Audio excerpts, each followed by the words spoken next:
Hey guys, welcome back to the channel. This is a story about what if Deku was born to rise part 1. If you guys enjoy this what if and want to see part 2, comment down below and let me know before I start. Please do support for more awesome content and leave a like, and don't forget to subscribe to my channel and also share this video with your friends and check out the description in my playlist.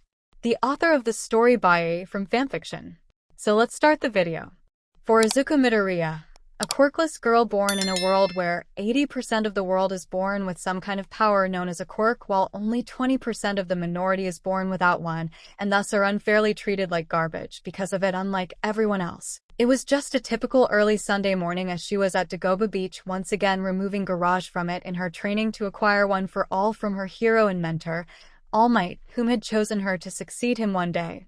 Before their meeting that fateful day, Izuku was treated badly by everyone except her mother for not having a quirk. Bullying, name-calling, favoritism towards quirked students while being completely antagonistic towards students who don't have one, she being the only one in her neighbor. The teacher's blatant disregard towards the bullying, and some even going to encouraging it, some even giving her punishment for things that the other students had caused. She tried fighting back a few times in the past, and it didn't end well.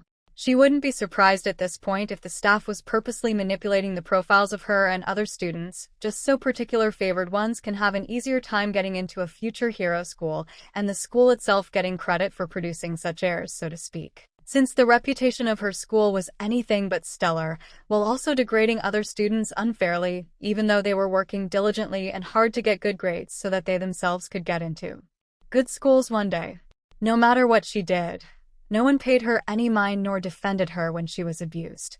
She never even told her mother because she knew that she would worry, and she knew from the past that her mother had tried time and time again to get to schools to acknowledge that her daughter was being bullied and to get it to stop, only for her words to fall on deaf ears, which led to her mother crying her heart out, which broke her heart.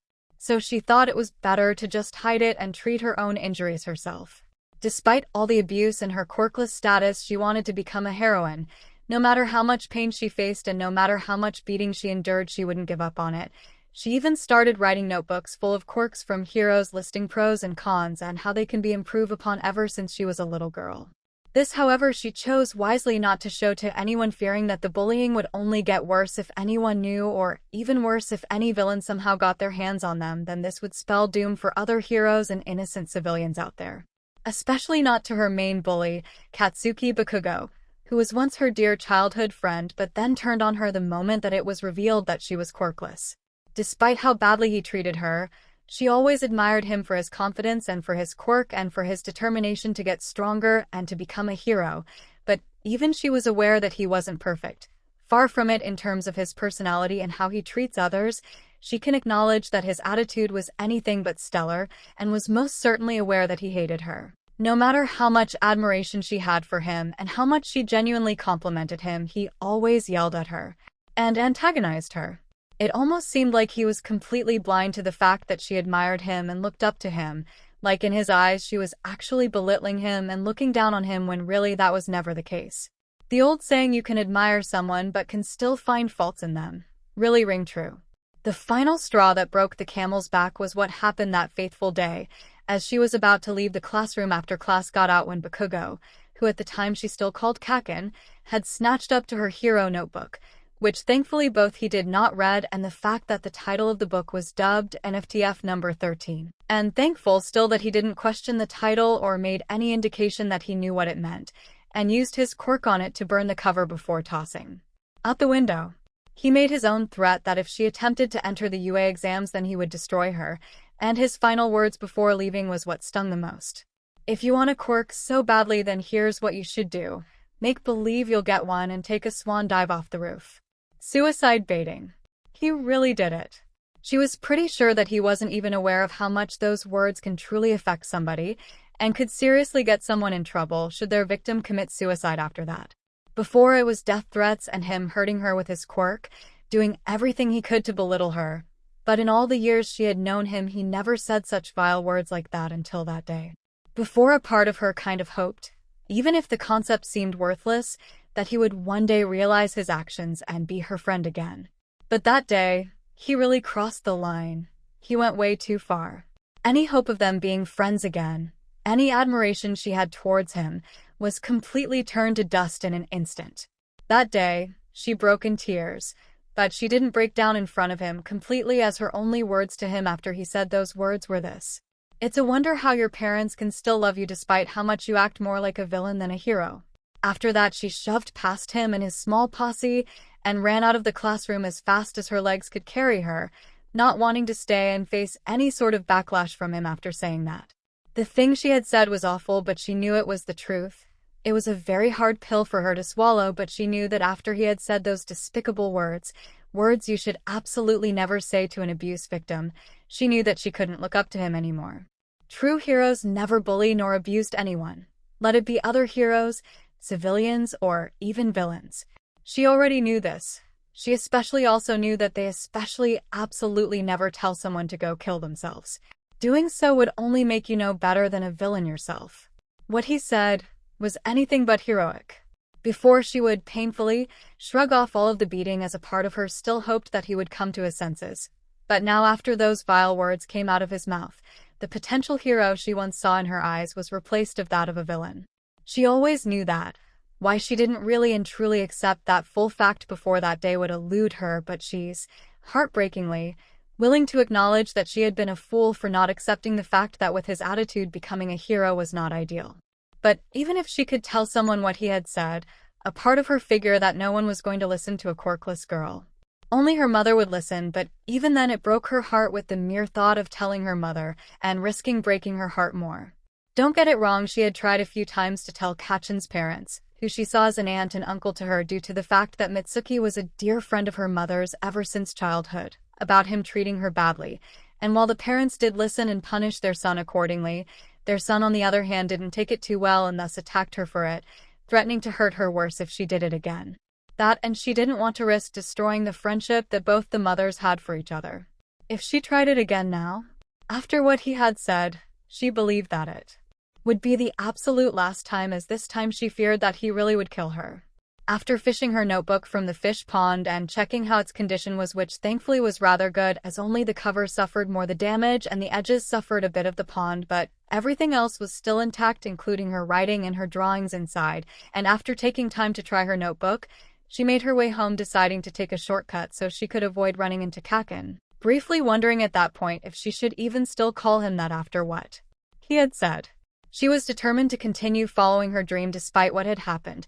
She would be like All Might and stand strong with a smile, and she was going to work harder in her training as soon as she could. For years, she had tried to go to an actual professional gym to do training, but more often than not, she was turned away by the mere fact that she was quirkless, no one wanted to train her, and the martial arts dojos she tried to attend before, while they had accepted her, she was immediately treated like garbage, as she was made to be a target by the other students, plus forcing her to drop out altogether. So she instead tried to do her own set of training without telling anyone, not even her mother. Mostly it consisted of running all the time, trying to get notes on each hero fight she encounters, which really helped to build up stamina, and she did workouts in her bedroom, mainly setups and push-ups and the like. When it came to weights, she had to use the smaller training weights, as getting more heavier metal ones were, while affordable, were kind of pricey, and she didn't want to trouble her mother in getting some for her. And she tried to self-teach herself martial art lessons, but that was tricky. Her training was rather mild, but she at least was getting her body into decent shape, even though she was still rather scrawny looking. She was determined to become a hero, even if she didn't have a quirk. She would fight quirkless if she had to, much like the Erasure hero Eraserhead, whom she found inspiration from to do her training, as despite him having a quirk that wasn't battle-oriented, that didn't change the fact that he was still an efficient hero that could fight even villains that had muting quirks.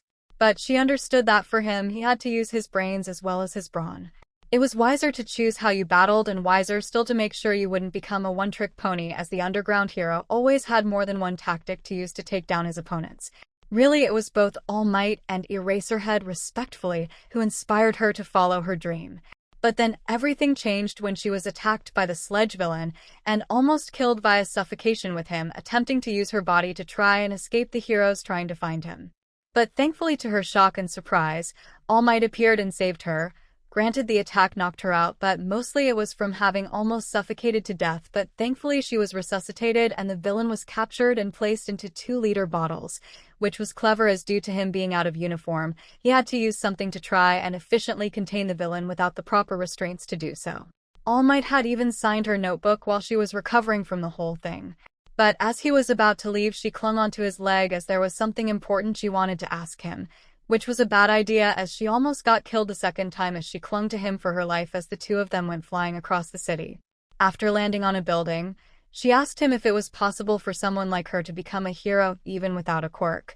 But in the midst of her telling him the shorthand version of her story, hiding how bad the bullying actually was, and how much he had inspired her to follow her dream to be a hero who can give hope to others with a smile on her face, it was revealed to her what All Might's true condition was, and him revealing that he had actually been badly injured 5 years ago and that the true nature of the battle itself that caused it had been kept out of the public just so people wouldn't panic, and he had asked her to not say a word about this, which she promised that she wouldn't. He had even explained to her that the reason why he smiled was to hide his own fears and pain and insecurity. The smile was just a mask to give people hope and to make sure that they wouldn't worry about him and trick his own fear into believing that there was nothing to worry about.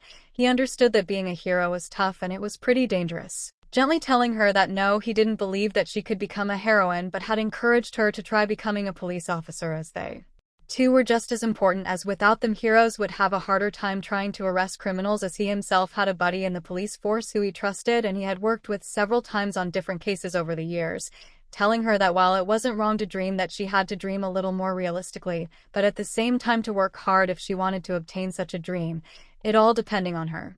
It stung, deeply so, but at least on the bright side, her hero was willing to give it to her straight, and unlike everyone else, he didn't belittle her or made fun of her dream, and instead tried to encourage her to try a different career so that she wouldn't risk getting herself killed early on.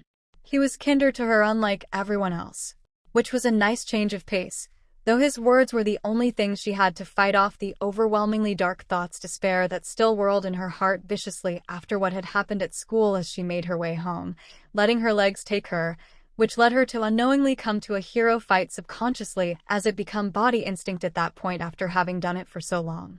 At first she was going to just ignore it, but her own curiosity got the better of her and she wanted to see what was going on, only to be met in horror as not only did the sledge villain somehow escape All Might, but also that he had a hostage. Immediately she blamed herself as she recalled that the bottles were in his pants pockets when she had clung on to him earlier, believing that she was the one responsible for setting him free unknowingly and causing another innocent person to get caught in this madness because of her.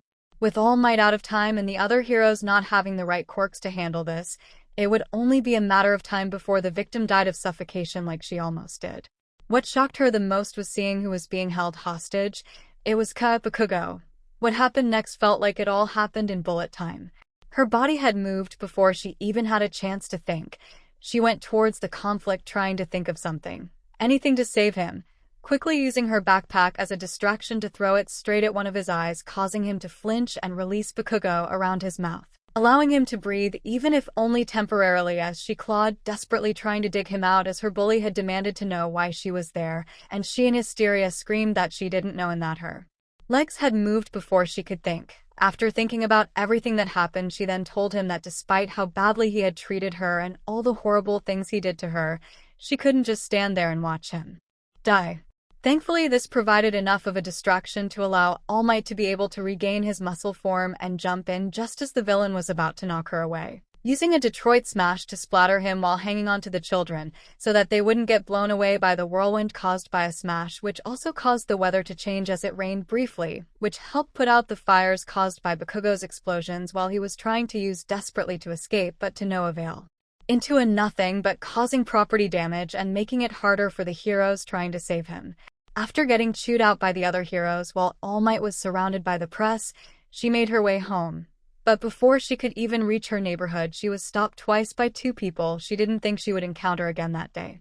First was 𝗵𝗃𝗀, who told her that he didn't need any help and that she should have just minded her own business, and screamed that she would never become a hero and that she would always be a Deku, which was a nickname he had called her since childhood, and always called her that since then, which literally meant worthless, before trotting back home himself but in a different direction. The second almost immediately after was All Might himself, who was still in his muscle form before changing back to his original form after finally having escaped the media as he stood for justice, not sound bites. He told her that he was sorry for earlier and wanted to thank her for if not for her he would have been a worthless bystander in the crowd. At first she told him that he shouldn't thank her as she was the one responsible for accidentally letting the villain escape the first place and that all she did was cause more trouble, but he stopped her, telling her that despite her being quirkless, she, unlike the other heroes there, actually did something to try and save Bakugo, which was really inspiring and allowed him to push past his limits to save them both. He told her that there were many stories out there about how heroes came to be, but most had one thing in common, that their bodies moved before they even had the chance to think. And that she was one of those people. Which brought tears to her eyes as she recalled her mother's words, her apologizing and wanting for things to be different after her daughter had asked her if she could still be a hero despite not having a quirk, which broke her heart as those were not the words that she wanted to hear. But that day he said the very words that he wanted to hear from anyone all her life. "Young lady, you too can become a hero," which made her break down as tears of relief and joy flowed down her cheek as she collapsed on her knees, clenching her chest, finally hearing the words that freed from her despair. And it was All Might, her #1 hero, who had said those words to her. After that he had decided to choose her to become his successor and told her the truth about his quirk that he was not born with but instead was like a torch that was passed on to him by somebody else, which understandably shocked her and left in disbelief. But if this was coming from All Might of all people, then it had to be true, and that the reason why it was kept a secret was because this quirk was made to fight against villainy. And if anyone knew that it could be passed on to someone else, that it could easily be abused and used for evil, as villains would stop at nothing to get their hands on it from the current user. After thinking about it briefly, she accepted without hesitation, which he anticipated with a big grin. Of course, obtaining the quirk itself was going to be anything but easy, as first she had to train her body so that it would be strong enough to contain it, as the quirk itself would essentially kill her if it was passed down to her in the state she currently was in. And while her training before was decent, he knew that there was always room for improvement, especially as she was going to need all the help she could get. So All Might chose to use the beach, which was once a popular tourist destination, had long since become an unofficial city dump, as people dumped their garbage illegally there, so much to the point that it couldn't be visited for fun anymore, to train her, as it would be her task to clear the beach of the garbage for the next 10 months before the UA entrance exam. He even gave her scheduled meal plan and exercise plan so that not only would she be able to get enough work in, but also be able to allow her time to be able to rest in between and not overwork herself. He had told her early on that while he understood that she needed to hustle and work harder than anyone else to achieve her goal, she should not disregard the fact that she absolutely should not overwork herself to the point of exhaustion, as that would be extremely dangerous and detrimental to her own physical health, as himself had learned the hard way when he was young. Granted, he had been a little younger than her when he started training, but nonetheless he understood all too well how bad overworking oneself can truly affect them, and told her that if she wanted to add more work into her workout going forward, she should talk to him first so that he can make the appropriate adjustments needed to do so. And even told her that in public she should call him Mr. Yagi so that no one becomes suspicious and she doesn't accidentally expose him, which shocked her as she now knew her mentor's name, which was Toshinori Yagi, but nonetheless accepted, knowing it was a wise choice. So for the past 7 months she was hard at work, devoting her time to training and following her mentor's instructions and plans to the letter, and yes, on some days going beyond, but at the same time making sure that she didn't overdo it, as she kept her teacher's warning to heart. Her workouts becoming harder and harder, but in an appropriate way so that not only she could get more work in, but at the same time she wouldn't do harm to her own body because of it. At school, things were still rough, but for some strange reason Bakugo didn't pick on her during the time. I mean, sure, he would glare at her more often than not, but he didn't yell or attack her, which made her rather weary, but she nonetheless was grateful so that she could focus on her schoolwork and her training without issue. Hoping that he was just focused on getting his own work done before the end of their last school year before the exam, so he had less to worry about later. At home, while her mother was a bit suspicious of her training, she nonetheless decided not say anything and instead supported her daughter training and even followed the meal plan she had given her, which was her mother's way of trying to make up for making it seem like she had given up on her dream years ago after she had been diagnosed as quirkless, and was willing to give it her all to help her daughter succeed even in her own small way. When asked about why the change, her daughter had told her that she realized that if she wanted any hope of being able to pass the exam, she needed to start training more vigorously if she wanted to achieve that. Of course, her mother was suspicious that her daughter wasn't doing her training alone, but her mother decided not say anything and decided to let her daughter tell her in time, and if things went too far, she would step in to stop it.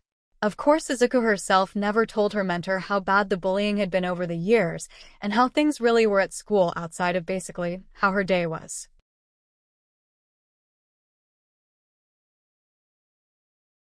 just telling him that things were well without going into full detail, which made him a little suspicious, but he nonetheless bought it, which made her feel guilty but focused only on getting her training done in an attempt to combat that. All in all, everything was going well. But little would she know that on this supposedly normal Sunday, it would be the day that everything would change, for better and for worse.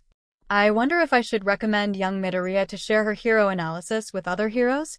It might be good for her not only to show her great potential and analysis skills to others and give her a confidence boost, but also be able to help each of the pros so that they'd be able to work more efficiently on the job.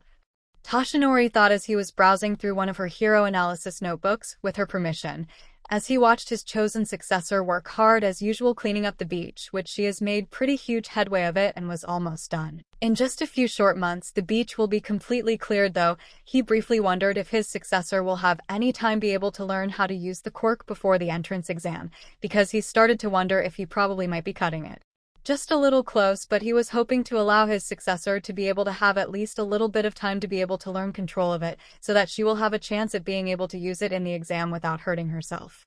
Looking back at his own experiences, while he was able to use his quirk almost right on the fly without issue, the problem he had was the control of strength. He remembered he ended up accidentally causing too much damage during his own entrance exam years back, sometime after he received the quirk itself. And believe me when I say it did take him a good long time before he figured out how to regulate the percentage of how much strength he uses in each of his punches, let alone how much he may need to apply depending on what type of enemy he's facing off against. And knowing that one for all increases in strength with each user it is passed on to, he wanted to make sure that she wouldn't end up making the same mistakes that he did, if not around the surrounding area, then both that and on herself, as he too also recalled a few times he went overboard and hurt himself. Thankfully not enough to incapacitate him indefinitely, but definitely enough to really hurt a lot. Though he briefly wondered frightfully just how much damage his own successor might face once that comes. He honestly could not help but sigh sadly. He may be a great hero and he may be good at helping in physical training, and now that he thought about it, he really should start incorporating some martial arts lessons into her schedule so that she'll be able to learn how to throw a proper punch, let alone be able to throw proper moves in battle later on. But that didn't change the fact that he, in all honesty, didn't feel like he was competent enough to be able to teach her how to use the quirk itself. Sure, he could give her a few pointers of how it feels like, but that doesn't always exactly transition to proper instructions on how to use a quirk. This will especially be a little difficult, as for his successor, there's a difference between learning how other people's quirks can be used and learning how to use your own quirk in general. It didn't help either that Nana died before she could properly teach him how to teach later when the time came for him to choose a successor in the future, as she died when he was 18 during his final year at UA. The only sort of training he got was from his other master Gran Torino, and even then it mostly consisted of him beating the stuffing out of him to the point that he could still feel the phantom pain from all the beating he endured way back then. He still fears that man to this day. He may be an old man now, but that didn't change the fact that he could still wipe the floor with him if he wasn't careful. A lesson he learned the hard way, that you should never underestimate somebody no matter what their age is. He had been contemplating this for days now, trying to weigh his options to see what would be the best course of action for his successor. As much as he wanted to be the one teaching her, mainly as he's grown fond of her to the point that he sees her as the daughter he never had, but was not brave enough to say it out loud, he's willing to admit that he needs help. Being the #1 hero doesn't mean that he's completely invincible, as he does need help sometimes, as he's learned from all the experience he has received over the years as All Might.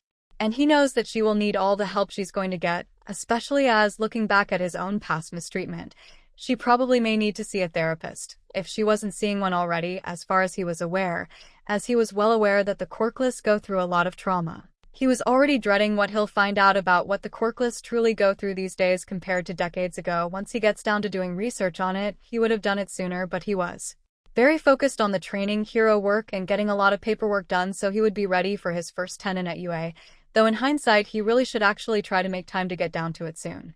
He didn't want to pry, but he knew he had to ask her eventually. Weighing his options and still contemplating whether or not he should either ask for help at UA or ask his old master, or Night Eye, both those two of which he dreads just as much, but not so as the former, knowing that a certain principal would absolutely take his student under his wing to cultivate and nurture her analysis skills. One Nizu is bad enough. He honestly didn't think the world was ready for another like him. Forget the fact that the two of them were different species as well as different genders, but the very thought of it terrified him to the point that he was almost afraid to sleep at night with the potential threat of nightmares ensuing from it. Though really, he honestly wanted to be able to help her in more than just her physical training alone, and wondering if he should disregard his own fears and just go for it. He was not naive of her brilliant analysis skills, for he highly believed that if any certified quirk analyzing professionals were to get a glimpse of her notebooks, she could very well get an early scholarship to the best university and could potentially earn her license early. Even though that was a long ways away, as she still had to finish the rest of her schooling before she could even think about attending college if she chose to do that rather than start her pro-hero profession immediately after graduating high school. The skills which she had here that she had been nurturing and growing for years was not something to scoff at by any means. Because for heroes, you not only need a strong body and skills on how to fight, as well as a quirk that can be incorporated into a battle in some manner, you also need to use your brain too, for knowledge is power, and it would serve one well when applied to hero work.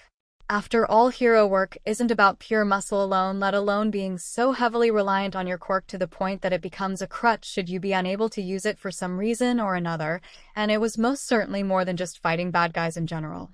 Looking at her now, he could see that both of them shared so many qualities and traits. He could see it in her.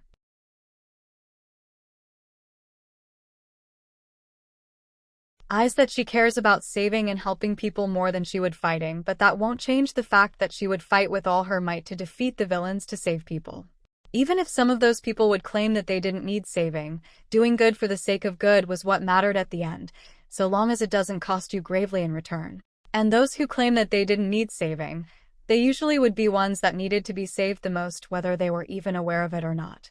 He briefly wondered if this is how Nana felt when she was training him. He may have been a little younger than her when he first started training, but that didn't change the fact that he too had worked his fingers to the bone to achieve his goal, so that he would be able to will one for all without badly hurting his body or getting himself killed.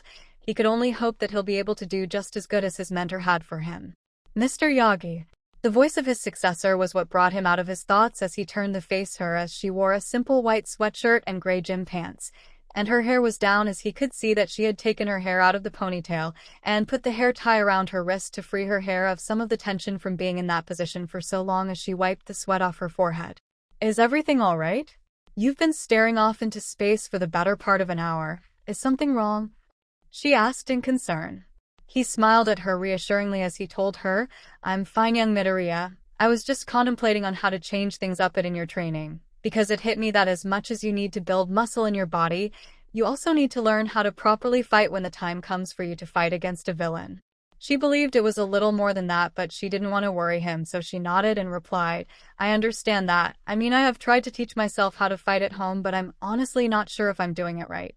He nodded and said, It's often like that with beginners who are unable to afford proper training at a gym for some reason or another.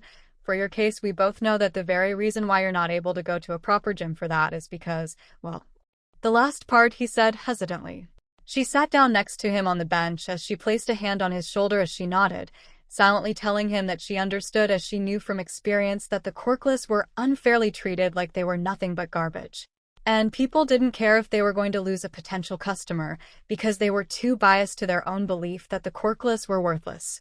No matter how much it stung, they both knew it was the truth. But that didn't change the fact that she was grateful to have what she had now. Someone who believed that she could become a hero and was willing to train her, who's willing to give her the chance that she needed to prove that she could become a hero despite what everybody said, to prove that she wasn't worthless. She had both him and her mother on her side to support her. Even with only just two people, she honestly felt like she could achieve anything with them right behind her, helping her to push forward. The two of them smiled at the other, giving their own silent conversation that no matter what, they were going to overcome the trials ahead of them. It was right then that the young brunette's stomach decided to make its presence known, as a loud grumbling came in to tell her that she needed to eat. This made her blush brightly, as she got annoyed that her stomach ruined the moment so rudely. Her mentor, on the other hand, was laughing, though thankfully not hard enough that it would cause him to cough up blood again. I guess this would be the perfect time for us to take a lunch break. He told her, You've been working pretty hard all morning, and seeing that it's almost noon, it would be a good time to stop and get a bite to eat before getting back to work. She nodded as her blush started to fade, grateful that her mentor was more considerate than most people she had met in her life. Were it anyone else, they would have mocked her for being hungry and quirkless, but that was not the case whatsoever here. And for that she was glad. As the two got off the bench, Toshinori gave Izuku back her notebook, which she put in her backpack before they made their way to the stairs so that they could get into the truck, but it was then that Izuku spotted something in the sky. It seemed to be a white cluster of 7 bright lights that were culminating around the other until eventually they all merged into one singular ball of light, and it seemed to be falling from the sky. Looking at the direction of where it was going to hit, she realized in horror that the light was about to hit her mentor. Just like with the sledge villain, she ran before she could think. "Look out!" she shouted as she leapt towards the man who she saw as more than just a mentor but as a father that she didn't have, but was hesitant to say it out loud, as she covered his body with her own as a shield as the light struck her at that very moment. There was a bright flash of light immediately after that as Toshinori had to cover his eyes so that he wouldn't go blind as he shouted for the girl in fear. It seemed to last for very long seconds, but really to the number one hero it felt like an eternity as his mind was running in a worry tangent over his successor, hoping that she wasn't hurt and really hating the fact that the light was so bright that he couldn't see a thing and that he was helpless to help her. Thankfully, the light finally dissipated as he immediately looked at the girl and was about to ask her if she was okay and check to see if she was hurt, only to be met with something rather shocking. He rubbed his eyes in disbelief before looking back, seeing that he wasn't imagining it. Izuku's clothes and hairstyle had changed. She now wore a hot pink skin-tight, but not in a showy way, sleeveless suit that has the legging part stop in the middle of her thighs, and it came with a skirt that stopped there too and black lining at the end of it along with black lining around the collar area of said suit. A light pink vest with a white lining with a hot pink stripe in the middle around the end of the vest, which was unbuttoned, and around the collar area along with hot pink buttons, and the cuff sleeves were of the same color, and on her vest was a yellow P with a white outline to it on the left side right where her heart was, a black choker with the same initial at the center that was white pearl earrings, black fingerless gloves with the cuffs of them being kind of rounded and were white with a pink stripe in the middle, much like the collar and ending of her vest. On her middle finger on her right hand was a simple ring with a hot pink gem that had the same initial like on the choker and vest only. The P was light pink like her vest. She wore hot pink and white shoes with the cuff-like socks of the shoes being just like the cuffs on her gloves.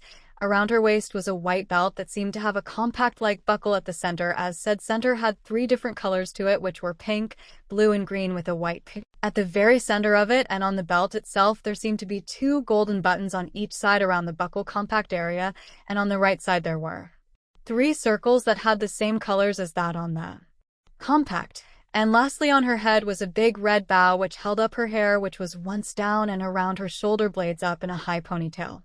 And lastly, now that he got a good look at her face, he saw that her eyes, which were once emerald green like her hair, was now the same color of hot pink as her new theme color attire.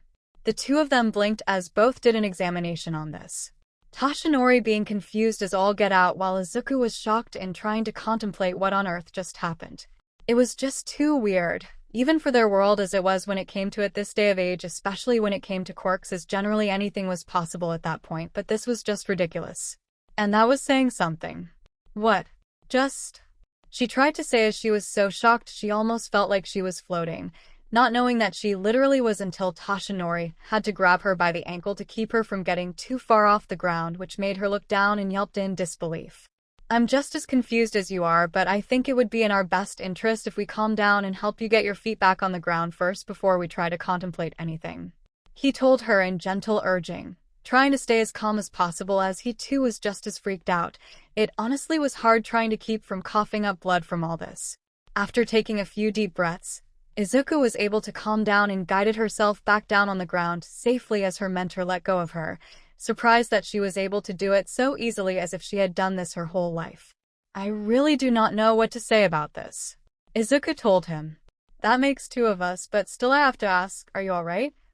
Toshinori asked her in concern.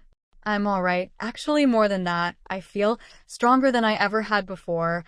I feel really great actually, like I can easily lift a truck up over my head and toss it like it were a volleyball without even trying," she explained, feeling a little giddy though still kind of cautious. "I'm glad that you are well, but still how did this happen? Was it somebody's quirk?" Toshinori asked as he looked around the area trying to see if there was anybody close by that could have potentially caused it, but there wasn't. "No, I don't think so. For some reason I could tell that this isn't a quirk, nor was it caused by someone else's quirk," She explained to him as she looked down at her hands in contemplation. It feels like this came from somewhere else, almost like it came from another world altogether, but I can't explain why I feel like that's the case. It looks like we're going to need some help in this. Toshinori said as right then an idea struck him. He was already thinking about this anyway, so he might as well say it. I think we should both head to UA and see what we can figure out there. If anyone can help us, then it's the principal himself and the staff there. Not able to think of any other solutions, she agreed with her mentor, believing that was the right course of action. With that said and done, they both headed to his truck as Toshinori soon started the engine, and they made their way to UA. Izuku then remembered to text her mother telling her that she might be out for a little longer than intended, but not elaborating why, and she'll text her when she would be back. The last thing she wanted was her mother to have a heart attack from forgetting to text her. Whatever had happened to her, she can only hope that it wasn't anything bad, and she would soon understand why she understood that it wasn't. If he had $1 for every time something went wrong or something unexpected happened to the point that he really considered retiring early and just disregarding the consequences, he would be a millionaire by now. There were some days he regretted taking on the position as teacher, but most others he didn't regret it whatsoever, especially if it meant that he can help raise the next generation so that they wouldn't become idiots when the time came for them to tackle a playing field as heroes. Not that he would admit it out loud. What was supposed to be his day off today was quickly taken away from him when he got a call from his boss telling him that he was needed at UA for an emergency. And it would be better if he came in person so that he would get to know the whole story. All he knew was that a teenager around the age required to take the entrance exam, was involved, and it required his assistance. He really hated being left in the dark. This he would never say aloud too, but deep down he really did care about his students. In general, he cares about any child that may need his help. Though that will not stop him from lecturing said child they did something wrong. Whatever was going on, he hoped he would get the full story soon enough. However, when he got to the principal's office, he really was not expecting to meet a man who looked a lot like a skeleton in flesh and blood, and a girl who seemed to be in some kind of weird Supergirl costume, as her color theme practically screamed pinkalicious, as Namiri would probably say. He assumed that she was the child in question that needed his help, but he knew he'd never seen her before. Surely anyone would have recognized someone in a costume like that. "Aizawa, good of you to join us," said Principal Nizu with the same charismatic smile that hardly ever wavered, like nothing was wrong. "It had to be on my day off," he stated grudgingly in a tired manner as he soon took his seat on the couch next to the skeleton-like man, while the girl was seated on the chair right by the couch, while the principal himself was on the other couch that was across from theirs, with the coffee table being the only thing separating them from the other. "I do apologize for calling you at this time, especially given the work you got done late last night," Nizu started. "No, you're not," Aizawa thought as he, underneath his tired expression, was glaring at the rat, as this was not the first time that something like this had happened. "But it was rather urgent that your presence was required for this odd little conundrum."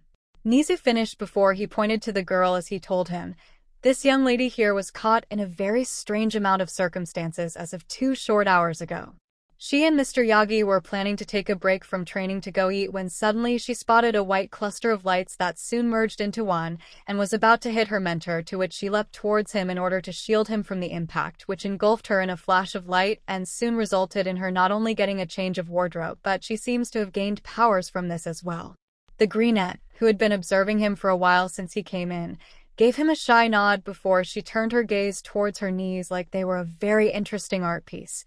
The man next to him, Mr. Yagi, then told him, "I looked around to see if it was the result of somebody else's quirk, but I spotted no one, and young Midoriya told me that to her it felt like it came from another world beyond our own and doesn't understand why she feels like that's the case." Aizawa blinked once, then twice, before he gave them a look that told them that, if this was some kind of weird joke, then he was out of here. But just as he was about to say something, Nizu stopped him as he then told him, "Before you say anything, I would like you to see this."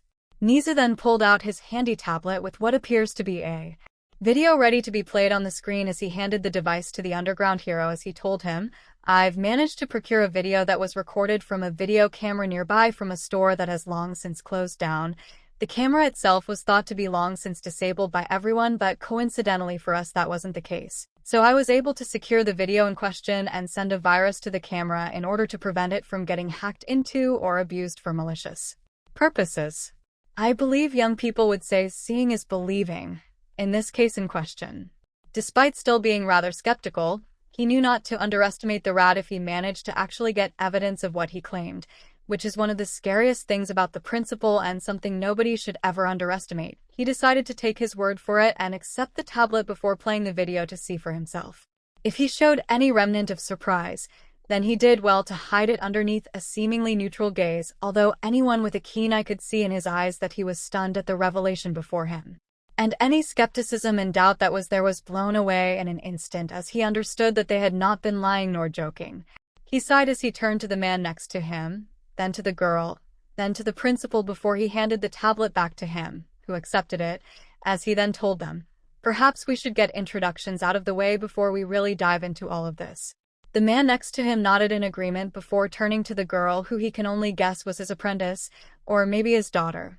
Before she nodded and then told him, though nervously, "And my name is 𝗧𝗵𝗲 Midoriya, a middle school student in 𝐒𝐪𝐲. It's nice to meet you, Mr. Eraserhead." Okay, now that actually made him raise his eyebrows. How did this girl know that he was? She then told him, though now slightly less nervous, "I'm actually a fan of you. In fact, I'm actually a fan of a lot of heroes and I tend to do analysis on quirks, and have been for years. Due to your profession being an underground hero, you prefer not to be in the spotlight, so it makes it hard for people to spot you when you're doing hero work as you're very stealthy, which could rival that of the ninja 𝐒𝐻𝐢𝐵, but I've actually managed to see you at least a few times on the occasion when you were around my neighborhood. Your quick may not be battle-oriented, but you're more than make up for that with pure skill in martial arts and hand-to-hand combat while using your quirk to disable most your opponent's quirks, and you're even able to fight against those who have mutant-type quirks that are not affected by your own quirk. And the reason why you dress as you do is so it makes it harder for people to recognize you, which can really come in handy when it comes to apprehending villains if they can't recognize which hero you are." She then stopped herself when she realized what she did as she blushed a bit before bowing her head and apologizing immediately with a shameful frown. "I'm so sorry. I know people get really annoyed when I go off like that when it comes to heroes. I'm just a big fan of yours and I never thought I'd get to meet you in person. Please forgive me." He could only blink at the dumpster load of information he just received from this girl, Midoriya, who apparently knew a lot more about him than most people did outside of his colleagues. The fact that a lone middle schooler was able to recognize him and had actually seen him at work a few times clearly told him that he really needed to work on his stealth and vigilance in his surrounding area. But it also showed that she was very knowledgeable and perhaps stealthy herself in that spectrum. He was a bit confused when she started apologizing as if she had done something wrong, but only years of work as a hero and working with police detectives a good number of times told him the telltale signs of her having been treated not so kindly for the things she seemed to be passionate about. But he chose not to pry for now as he told her, "It's fine, no harm was done, though I am surprised at how knowledgeable you are. Is this a hobby of yours?" This seemed to make her perk up before she blushed a bit, rubbing the back of her head as she said, "I've been into analyzing quirks for years, ever since I was 3 or 4. I thought it would come in handy as this kind of information would be useful for hero work. More so than words can describe, her skills are something to marvel at." The man next to him told him before he introduced himself, "My name is Toshinori Yagi, by the way. I'm her personal trainer and mentor and have been for the past 7 months. The Erasure hero nodded before a thought struck him as he said, "Correct me if I'm wrong, but aren't you All Might's secretary? I've heard rumors about you here and there from other heroes I've worked with sometimes. Why are you mentoring a middle schooler outside of the office?"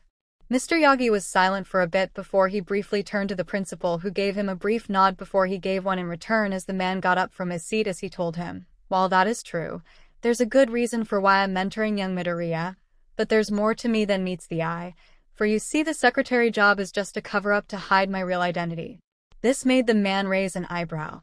Curiosity piqued as suddenly steam started to come off of the man.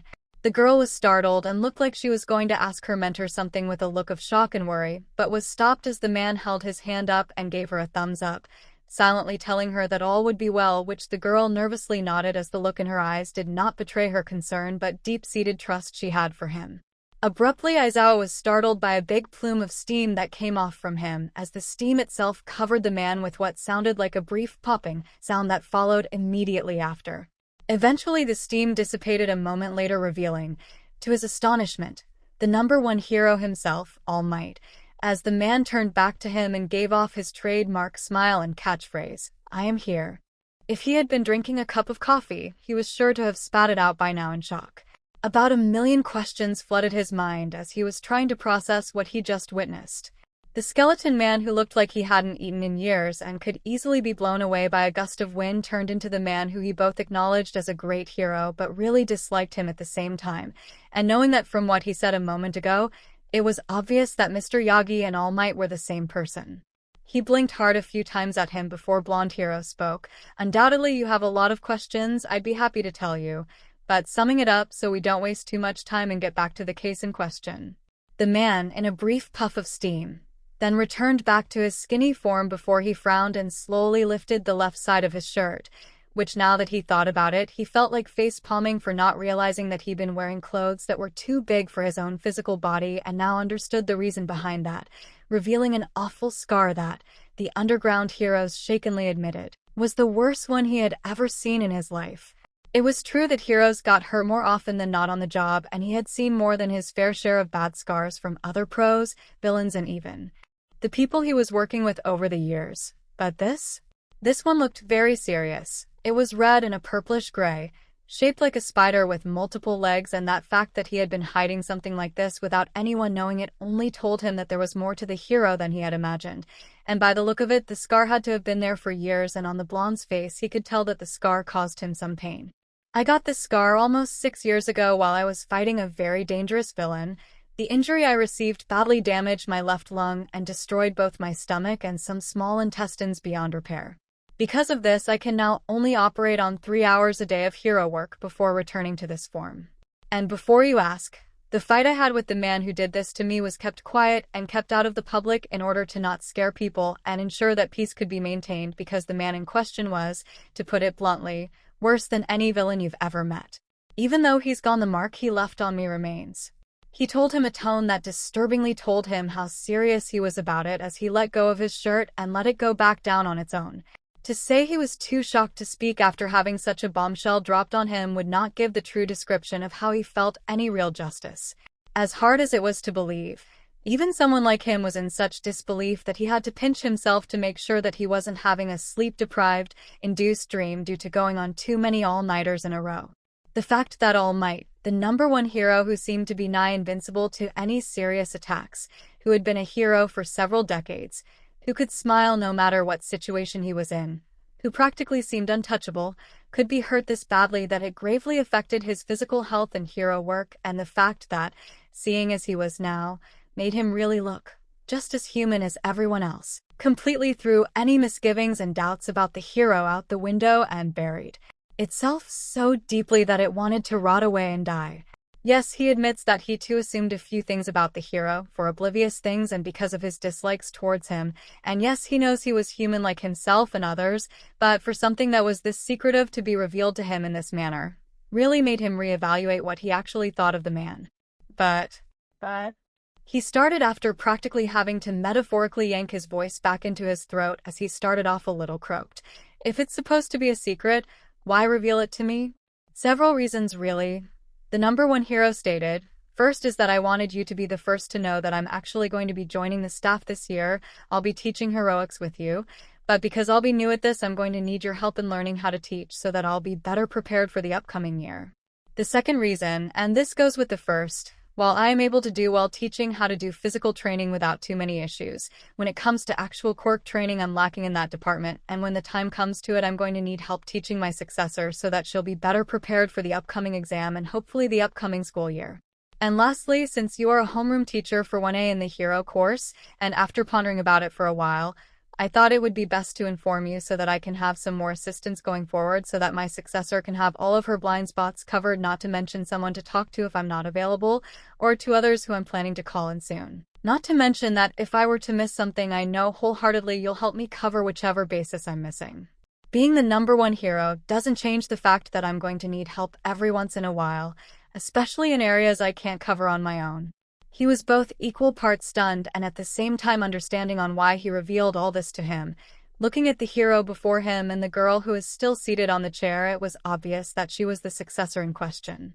Even though all this revelation piling on top of him was feeling quite overwhelming, even he had to admit, he can understand why the symbol of peace would come to him for assistance.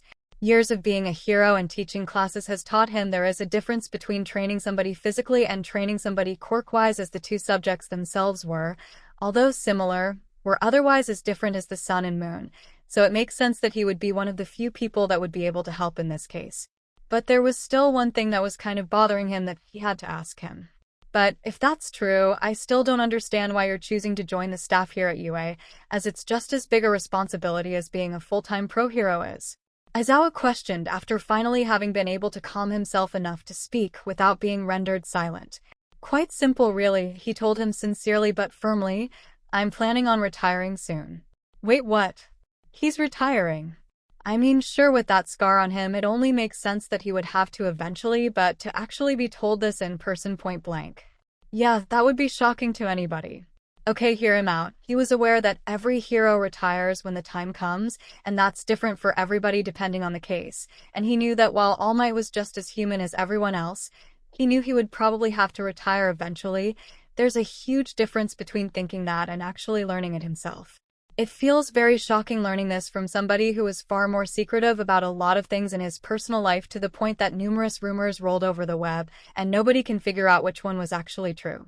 His expression had to have been very clear to all of them, because All Might then replied to it with a rather sad smile. As much as I want to keep on doing my job, I'm aware of that I can't keep it up forever, and with my injury as it is and it draining my time and how long I can maintain my hero form, I know that inevitably I'm going to have to step down from my position and think about retirement. But if I were to retire, I wanted to be so that I could still help others, even if on a lower but still important scale, and be sure that the future will be in good hands. Hence why I chose to join the staff here at the very school I attended and graduated from, and why I chose young Midoriya to take my place someday. So I can slowly transition into the career of being a teacher as the retirement plan and allow the spotlight for a new generation to come forth, so that once I retire, I'll know that the future will be just as bright even if I'm not there. He was actually starting to get sick of getting shocked so much in one day. This was more shocking than any other revelation he was either told or stumbled upon in all the years that he had been a hero in the underground department. Though can anyone honestly fault him? Still, he now understood why the man is choosing to do this. Yet he couldn't help but look back at the girl, who he saw had a look of sadness as her gaze was cast down to her lap again, as he could clearly see that she was well aware of what he had been planning to do, as it was clear that he either had told her ahead of time or she found out herself, or a little of both at some point. But then she looked back up and turned her gaze to her mentor, and then to him, as he could see a new light in her eyes that sparks like a flame, one that was determined to achieve victory, no matter how sad that fact was. It was the kind of spark he often saw in his students, who were determined to achieve their goal and become heroes, willing to go beyond their limits to do so, no matter what obstacles might happen to appear. If she was intending on becoming a student here and was working diligently so that she could be prepared for the entrance exam and someday become a hero just like her mentor, then he was willing to help however he could in this dilemma. If she planned on not wavering, then he was willing to assist. 𝐈𝐧𝐿, whose face returned to a neutral but also understanding look, nodded to him. I'll do what I can to help, but I need to know the details about how you two met and why you chose your student specifically to take your place. 𝐈𝐧𝐿 told him, his tone saying that if he was going to be helping him, then he needed to know all the details so that he wouldn't get blank-sided. All Might Mr. Yagi nodded in agreement before he sat back down next to him and began to tell him all the details that he was going to need. 1 hour later. So quirks that were capable of being transferred to another person outside of inheritance from the genes of the parents was apparently a real thing. That sounded unbelievable. But then again, he has seen tons of quirks that were pretty unbelievable themselves until he actually saw them with his own eyes. And knowing that the #1 hero has been a hero longer than he too has seen many a quirk that seemed out of this world. And knowing that his intended successor was a quirkless middle schooler made it clear that she had a lot of catching up to do if she wanted to be able to be ready for the entrance exam. And he could definitely see that she understood this pretty well too and was willing to go beyond so that she could close that gap between her and her future classmates. He understood why she had to work as hard as she had been for the past 7 months. If the quirk was transferred into an unprepared body, then she would most certainly die. He has seen what All Might was capable of doing with all that raw strength behind him, so it was a little wonder why she had to prepare her body so that if there was a backlash, then it wouldn't be as severe. Especially after learning that the power of the quirk gets stronger each time it was passed down. But honestly, having this suddenly gaining powers out of nowhere, being thrown at them just when they were 3 months away from the exam, anyone would be pretty sure that they were never prepared for something like this happening. But if this power could be used to give her an advantage, and if it was capable of possibly helping her to be able to control that strength of one for all once the time came for it to be passed down to her, if the powers she had were permanent, then it was absolutely important to get this under control and figure out how it all worked beforehand. Although there were a few things to note, besides the girl having her entire attire changed into a costume that looks like it came straight out of a teen girl anime, Mr. Yagi had noted that he had noticed that in this form she seemed to have gained much more muscle tone. Not enough to be really bulky, but certainly enough to stand out and look physically stronger than a track and field athlete mixed with a pro female swimmer. Not to mention that the girl seemed to be floating more than walking, as it appeared that she was doing it subconsciously, and only having that made known to her once one of them pointed it out before she planted her feet back on the ground and continued to follow them as they all made their way to one of the training gyms. They could see that she was capable of hovering off the ground without issue, but he knew that there was a difference between hovering off the ground and actually flying, as they would soon see how well she will do once they got started. Upon arriving inside the giant gymnasium, which was made specifically for indoors quirk training, they met up with one of the fellow staff of UA, who is also capable of helping and training students on how to better use their quirks, Kaneshiyama, also better known as 𝗵𝗲𝗧𝗵𝗲, who can help provide remakeable targets for their future student candidate to practice with. Upon seeing him, Midoriya gave off a huge smile as she exclaimed as she started bouncing and floating in place, "It's the cement hero 𝗵𝗲𝗧𝗵𝗲, a hero capable of molding, manipulating, and controlling cement at will, and his quirk can very easily tire out and incapacitate multiple villains seemingly all at once without tiring himself out or putting his fellow heroes in danger. Knowing that there are heroes who are staff members here is super cool." Honestly, Aizawa now wasn't surprised that she knew this. He had seen her journal entries earlier, so he knew that she was really capable of doing a thorough quirk analysis and breaking down the pros and cons of said quirk, and even writing down ideas on how they can be improved upon, and really helping them to be as versatile as possible. With a brain like that, she would most certainly be a very formidable hero someday. He too agreed with Mr. Yagi that with skills like that she would definitely be qualified in attending the best quirk university, and even perhaps obtaining her license early if she were to choose to attend college after graduating high school instead of going pro immediately after like All Might did. At the very least, she could easily achieve a scholarship. He also, upon knowing that Nizu had already seen her journal and was planning on making her his personal student, agreed with the #1 hero that one Nizu was bad enough. And knowing that the principal was going to be helping to cultivate her growing mind meant that this would mean doomsday for everyone.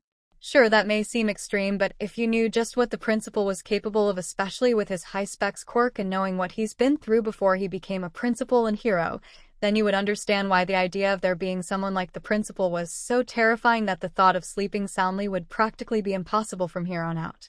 In fact, both the men were dreading the IQ test that the principal was planning on having her do after they saw and figured out just what she was capable of with her new powers.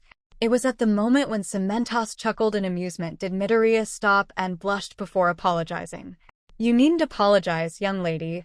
There's no harm in showing admiration towards someone you look up to." The walking block of cement told her with a smile, "And I'm impressed you know quite a bit about me." This made the girl sigh in relief before she then asked him if he could sign her notebook, to which he agreed as he accepted the notebook and pen that she seemed to pull out from out of nowhere and began writing in it. Not surprised there, either, as he had seen Nizu and Mr. Yagi's autographs earlier while browsing through her entries.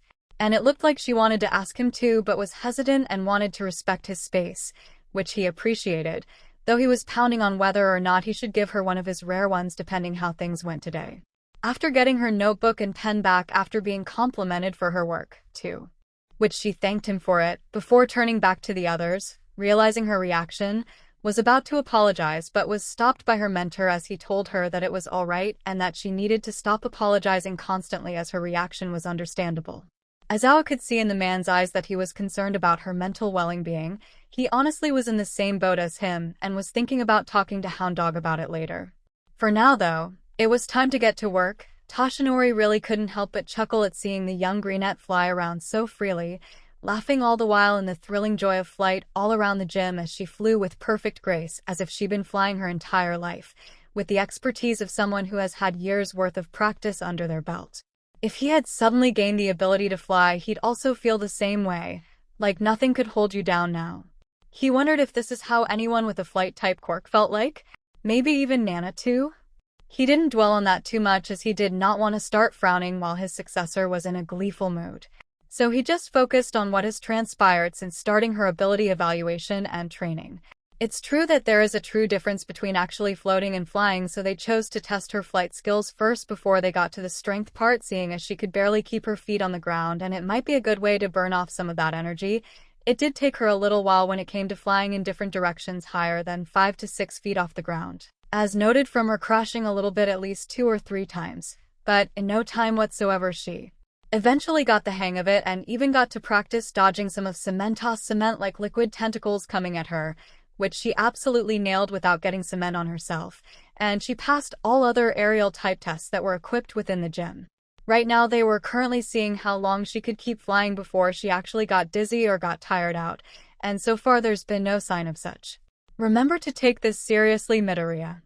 Aizawa told her when she came close enough to him to fly in circles around him. I am, sir? She told him before she finally decided to stop and land as her feet gently touched the ground. Was there any drawbacks whatsoever? Nizu asked as he approached her. Nope, I really don't think I've hit a limit yet. I mean, there's got to be some kind of downside to this, but so far I think my limit to how long I can remain flying before I feel some kind of drawback is pretty long. She, with an excited smile, explained to him as he nodded. I've also noticed that you seemed very cheerful while you were flying. Undoubtedly, it must have been very fun.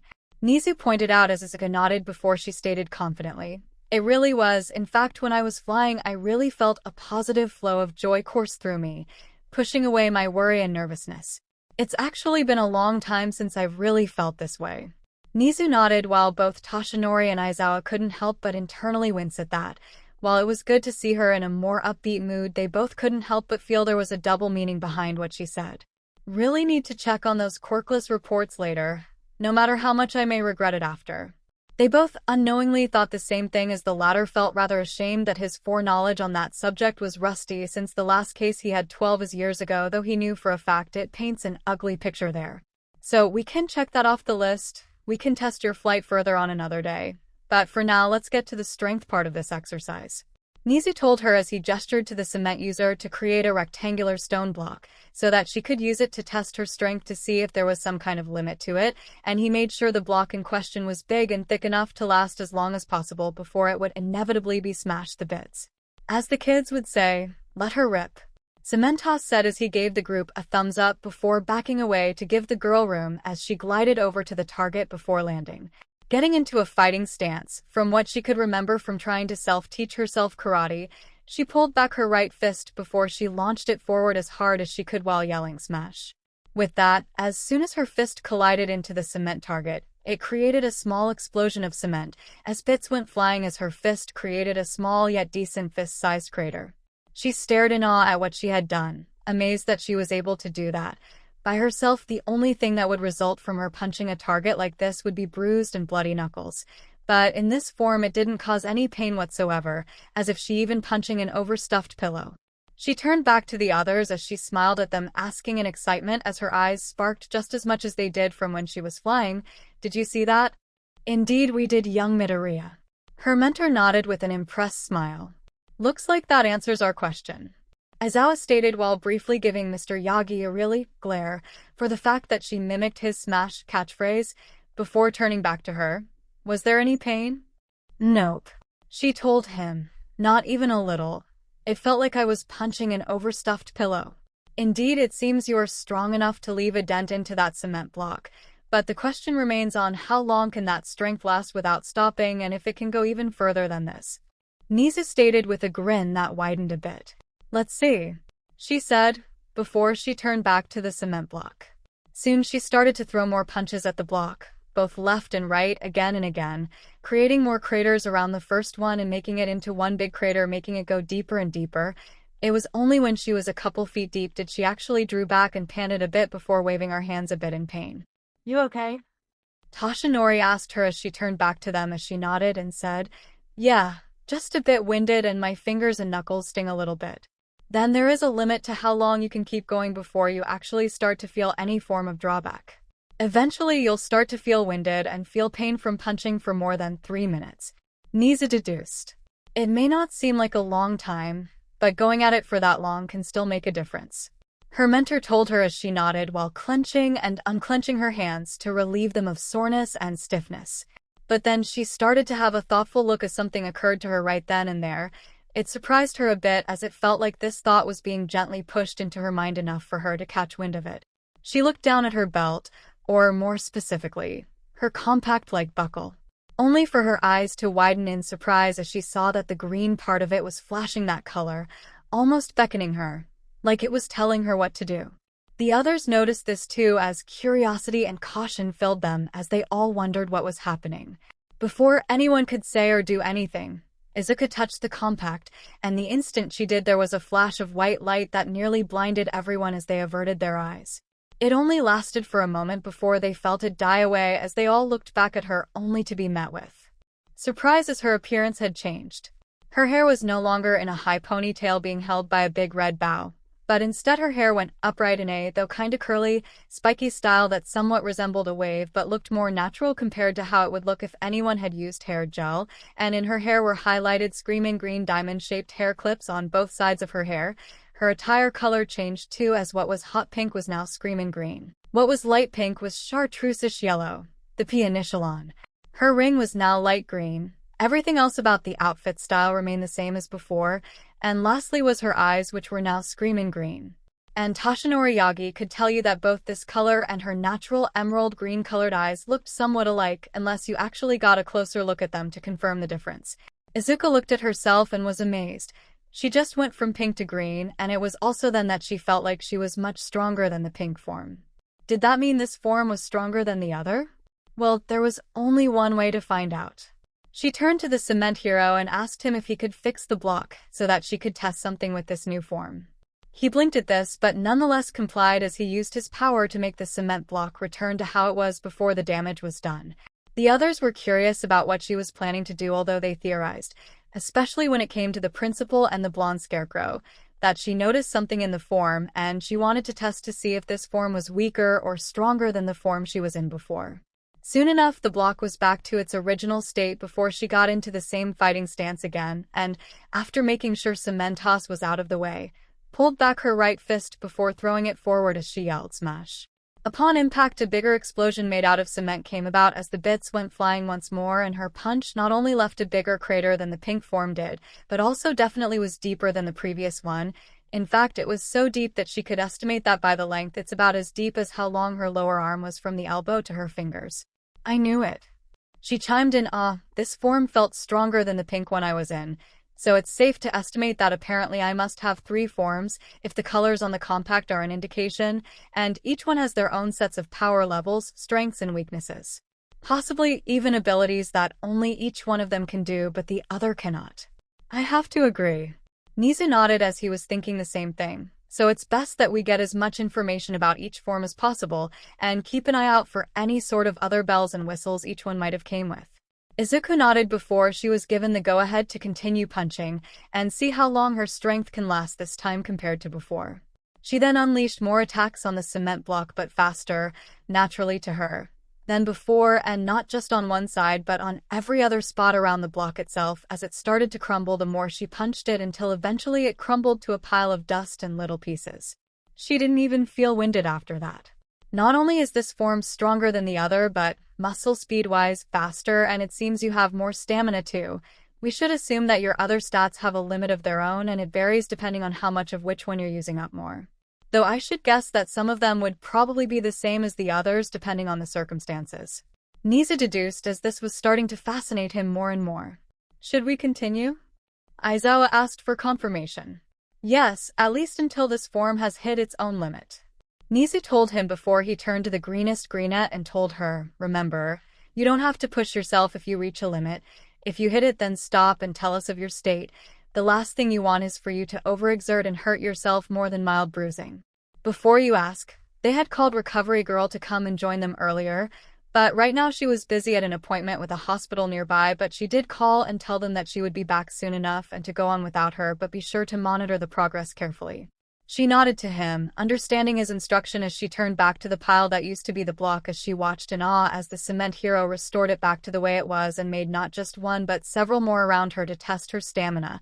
figuring that it would be more ethical and make a lot more sense to have more than one target for her to practice on instead of just using one and repeatedly reshaping it. What 𝗬𝗲𝗧 was doing here would save time for them. With that, she got to work, while adding flying into the mix to help her punch the targets even faster. Repeatedly she punched and destroyed each of the blocks, one by one. Even as the others were being mended after she took them out, she did indeed last longer than the pink form until she eventually winced from the last punch she threw at one of the restored blocks for the upteenth time. Knowing it was time to stop, she turned back to 𝗓𝗏𝗏 and gentle hybrid, as she told them as she clenched and unclenched her hands like she did before. The same as before, I'm okay besides feeling my knuckles hurt enough to make it sting. Looking at his watch, Aizawa told her, you lasted for about 8 straight minutes. Might not seem much to others, but it's still a pretty long time to fight, all things considered, and a lot can happen in that amount of time, much like your other time with the pink form. Now it's time to see what you can do in your blue form, if the color on your compact is any indication. Toshinori told her as he had voiced what the principal was going to say as he and the erasure hero nodded. She nodded as she turned back to the compact before she placed her hand on it, and with that another flash happened, but this time they were prepared as they shielded their eyes to save them from getting blinded. Like before, the flash only lasted for a moment before they felt it died down, and they turned back to her as they were expecting to see something new this time. Her hair was once again in a different style, but this time her hair was in 2 high corkscrew pigtails with some curls around here and there. She had a shiny blue hair clip on the right side of her hair where her hairline was along her forehead as it pulled some of her hair back and made some of her curly bangs go slightly upward, and because of that it looking kind of like a cowlick but much smaller. Her theme color, likewise as before, changed as what was screaming green was now sky blue, what was chartreuseish yellow and light green was now light pastel blue. Like before, everything else about the outfit was the same except that her eyes were now the same color as her main theme, which was sky blue. Like before, she got a good look at herself and was able to feel the percentage of power that this form had, but this time she could definitely indicate that this form, though strong, seemed like it was a bit weaker than the pink one and most certainly weaker than the green form. I believe this form is actually weaker in terms of strength than the other ones, as it feels a little close to the pink one but not too much. Izuku told them while she was still in the air, all the while all that was going on. Then it's safe to assume that we're only just going to need one target for you to practice to see how long you can keep going before a drawback hits you, Toshinori said, having done an educated guess before he gestured to 𝗬𝗏𝗧 to do away with the other targets and only create one, which he did without issue. Izuku landed as she repeated what she did the last 2 times as she got to work. Another smash was sounded as she threw a punch at the block, but this time while it did send bits of cement flying, it wasn't too much, and she could see that the crater was definitely smaller than the pink one did. She kept going until eventually, after about maybe a minute and 30 seconds without stopping, she started to wince pain once more as she pulled back and got to look at her handiwork as she saw that the crater was only about half as big as the one that the pink one had left. Same as before on my stats, she told them as she floated back to them while also clenching and unclenching her fists again. In terms of strength, we can establish a tier list as the blue one seems to be the weaker of the other 2, the pink one's in the middle between them, and the green one is the strongest of them. Nizu evaluated. We should also assume that considering that you didn't feel any drawback from flying all the while you were in your green form and your current one, we can safely guess that for all 3 of them, in terms of flying, their limit is pretty high. But again, we'll have to test more on that at a later date. Plus, we will have to see how well you'll do in terms of weightlifting, as there's a difference between punching something and lifting it later on. Everyone nodded at that as 𝗬𝗏𝗧 joined them, and as Izuku pondered on all they've learned so far. They had pretty good data so far, but for some reason, she still felt like there's still more to each form than meets the eye.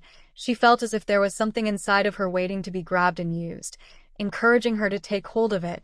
So she concentrated on that feeling and extended her hand out as the others had noticed this and watched to see what would happen. And soon enough she felt it popping into existence as a brief but definitely smaller flash of light came in as she grabbed the thing which she was concentrating on before getting a closer look at what it was. It was a giant white bubble wand with a blue outline going down from the loop to the very end of it with a blue bubble jewel right near where the next space was, and at the end of the bubble wand there's an oddly kind of indescribable blue jewel-like design. As for the length of the bubble wand itself, it was about a few inches longer, or maybe perhaps nearly a foot longer than her. A bubble wand? Really? Aizawa asked a bit in confusion and more unimpressed in exasperation, as this seemed rather ridiculous. 𝐒𝐫𝐽𝐲 lightly yet playfully scolded. We shouldn't underestimate it just by its general appearance. Just like with the other forms, there has to be more to this than meets the eye. He is right. Judging a book by its cover before getting to see the contents of it is pretty foolish.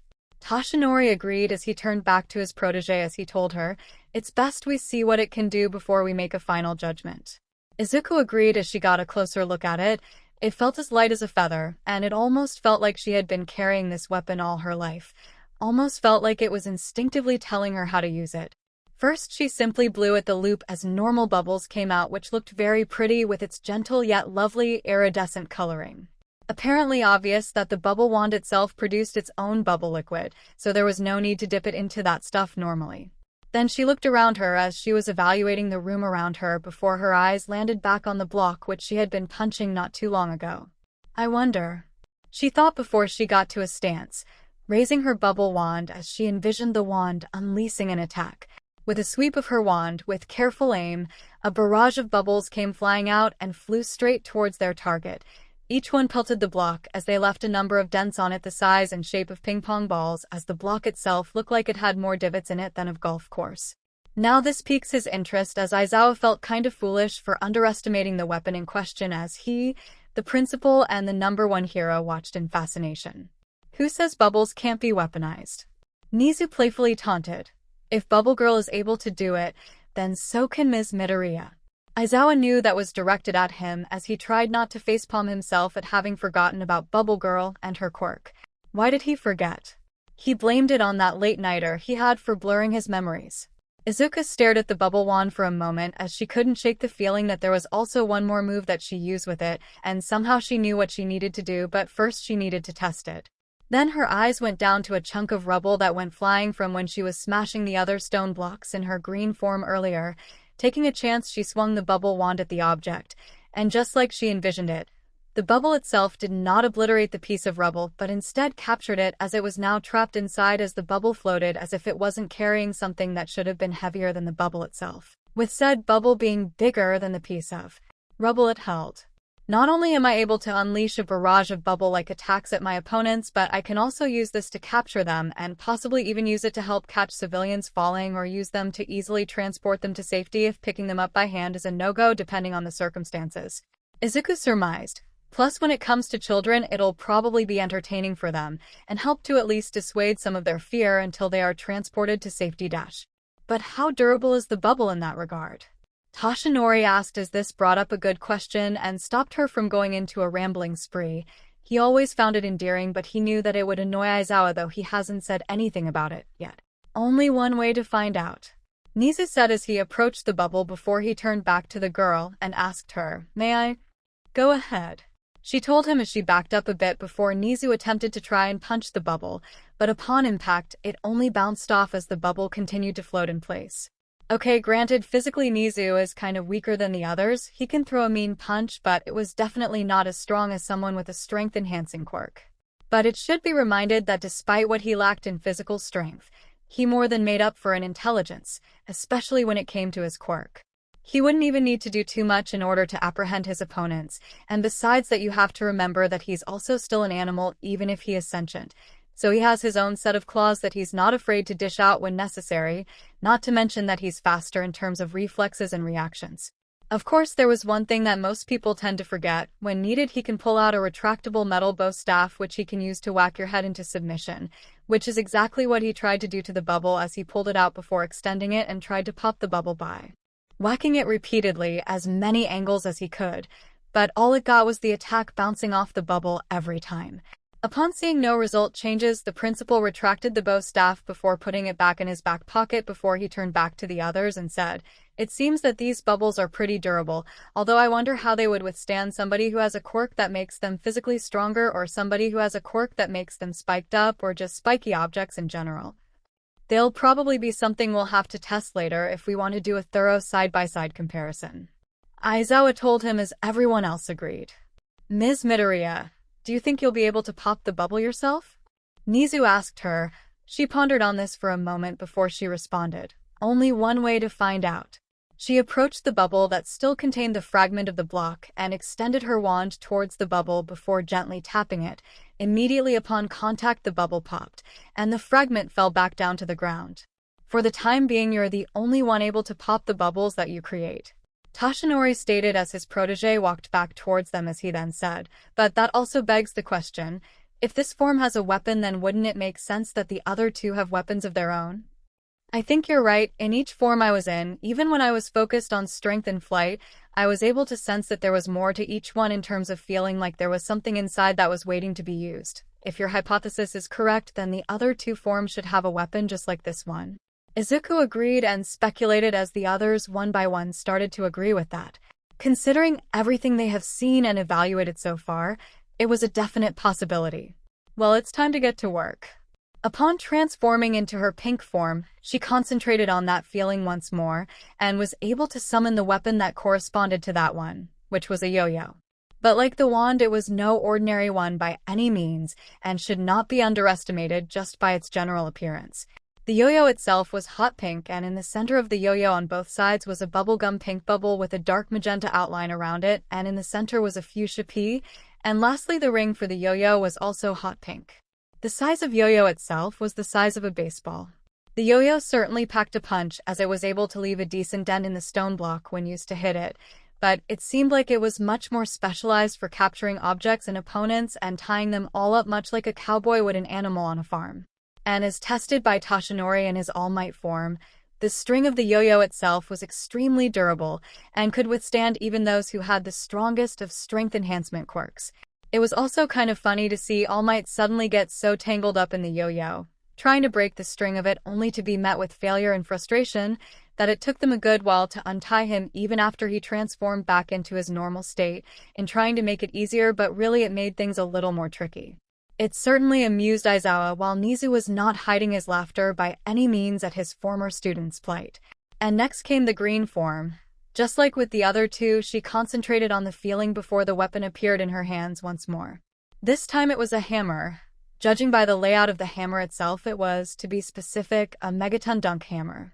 The hammer itself, in terms of the shape of the base, kind of reminded them of a video game character from back in the old era. The hammer itself was yellow with black lines separating both ends of the hammer from the center, the base of the neck, and at the end of the hammer was crystal blue, and at the end of the hammer was a crystal blue ball. An actual ball, not a real glass ball or a fortune teller's ball. The staff part of the hammer with yellow, and on the face of both sides of the hammer was a 𝗧𝗵𝗲 green pea. In terms of length, it was almost as long as she was, but they all can agree that the bubble wand was most certainly longer than the hammer.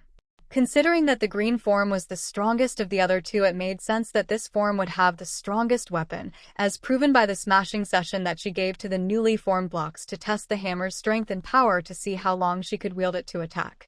Not only that, the hammer itself, with enough control and ferocity, allowed her to become a spinning tornado that really packed a punch, and while her weapon is mainly a close-range weapon, she can also create and send energy projectiles and extend her hammer, by the staff, to attack at long range.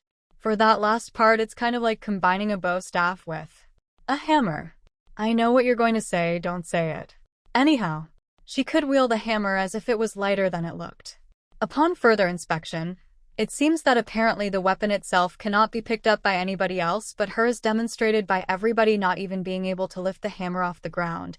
Even Toshinori in his All Might form was having difficulty trying to lift it, as the hammer was heavier to him than he thought it would be. And even though he was able to get it off the ground, he was only able to keep the hammer lifted up to where his chest was for a solid minute, if he was pushing for endurance, before he had to drop it, or he felt like his arms were really going to snap off his body.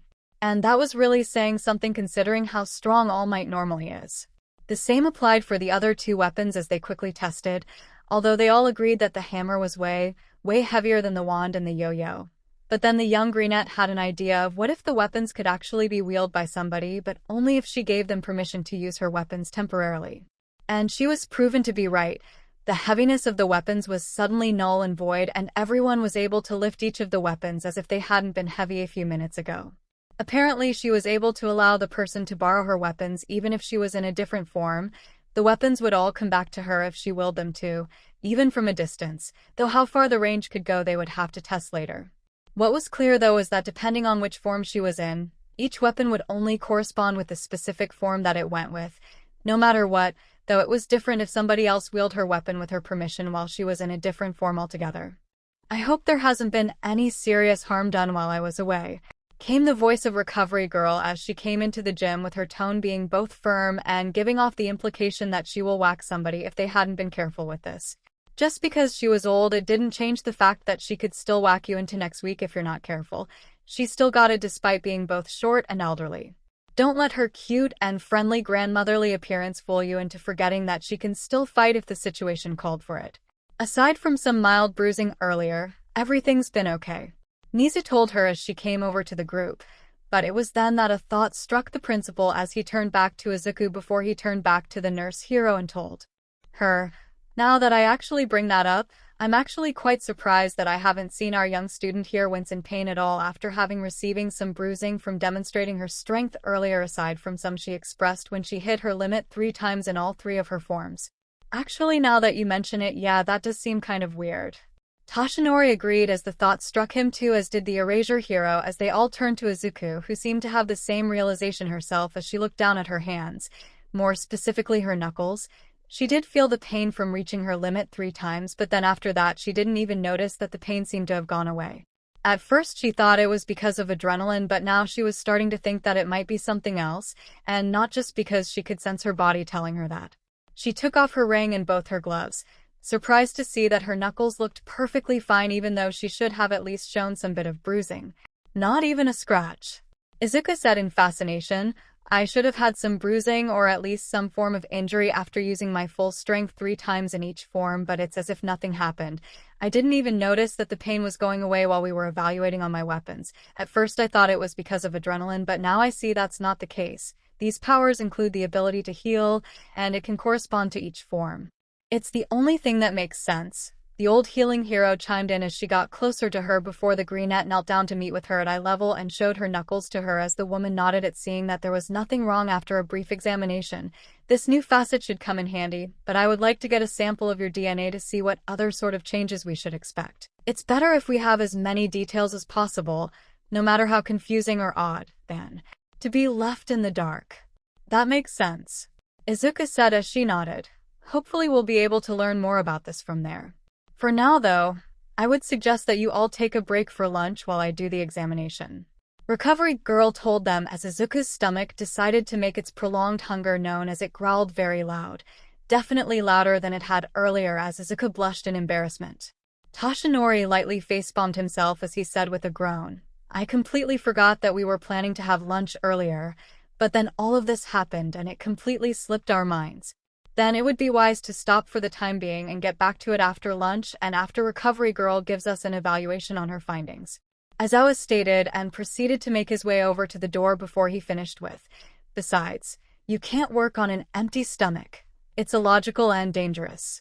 Everyone agreed as they all made their way over to the door. Their first stop would be to the nurse's office real quick so that Recovery Girl can not only get a sample of her DNA, but also actually give her a well-needed checkup to make sure everything was going smoothly before the others would make their way over to the cafeteria to eat. Little would any of them know that what they would soon learn would definitely be, for lack of better dictionary words, completely strange and mind-blowing.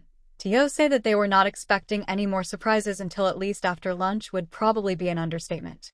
After Recovery Girl got a sample of Izuku's DNA, the blonde, the black, the greenette, and the hybrid all made their way over to the cafeteria to get a much-needed meal, and while 𝗵𝗲𝗧, who turned down the offer as he already ate earlier, went to go finish setting up the student paperwork for literature arts. Around this time it was when Izuku was coming down from her exciteful mood, as this allowed her to ponder on everything they had learned so far. The possibilities of what these powers could do and how many she was able to wield was just phenomenal in its own right.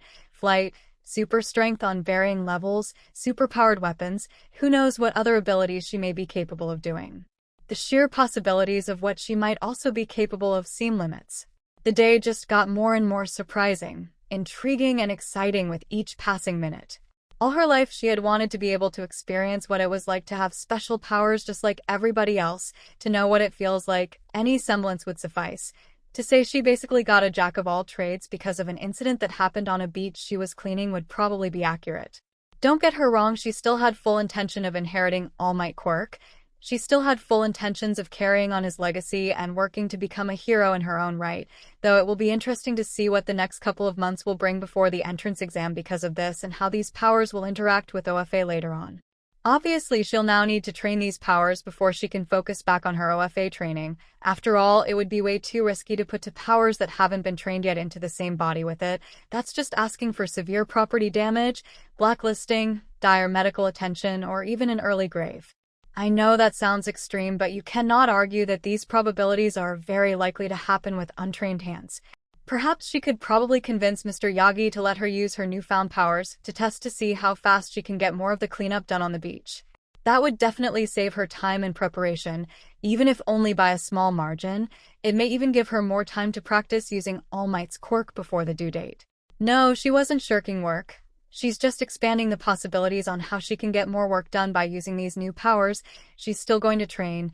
She knew that she had to keep training to get stronger so that she could catch up with everybody else, quirk, powers or no, she wasn't going to get lazy or cocky. But there was still something that was bothering her. Okay, two things actually, though the former might be manageable. First was that she knew she needed to have an explanation on why she got these powers so suddenly to her classmates when she got back to school, especially as she was a teenager, and it should be rather impossible for someone to manifest their quirk around this time.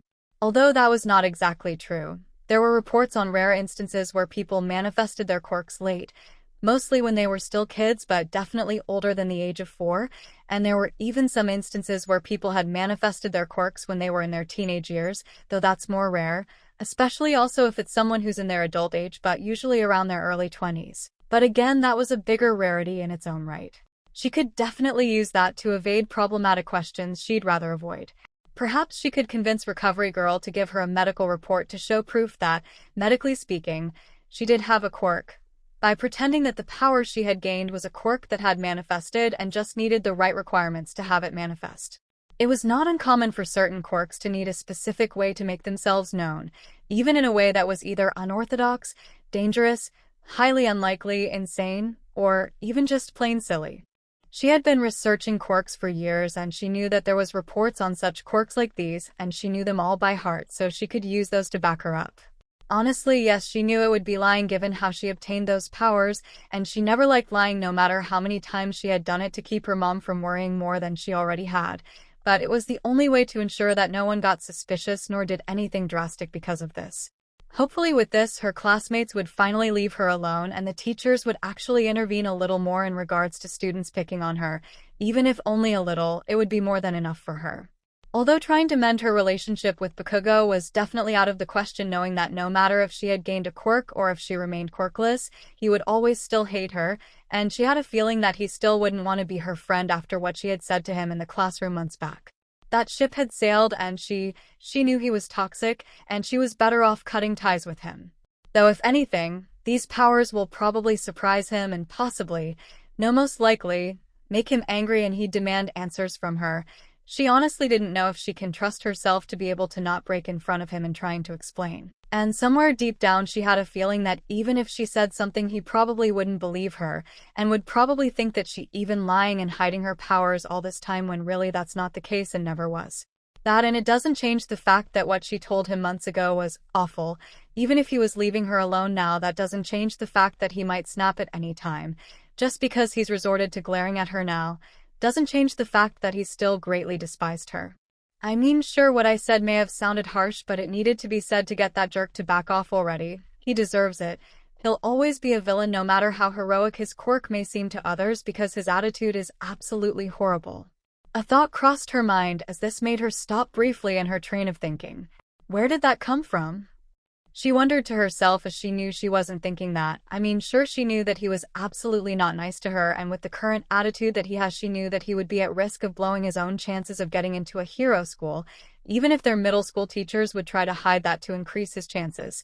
But the way that thought came out in terms of tone was rather cruel and out of nowhere to her. Nothing came to mind as it didn't really sit well with her, but she chose to put that on the back burner for the time being, as she'll try to figure this part out later, and focus on the second issue at hand, which was arguably more pressing.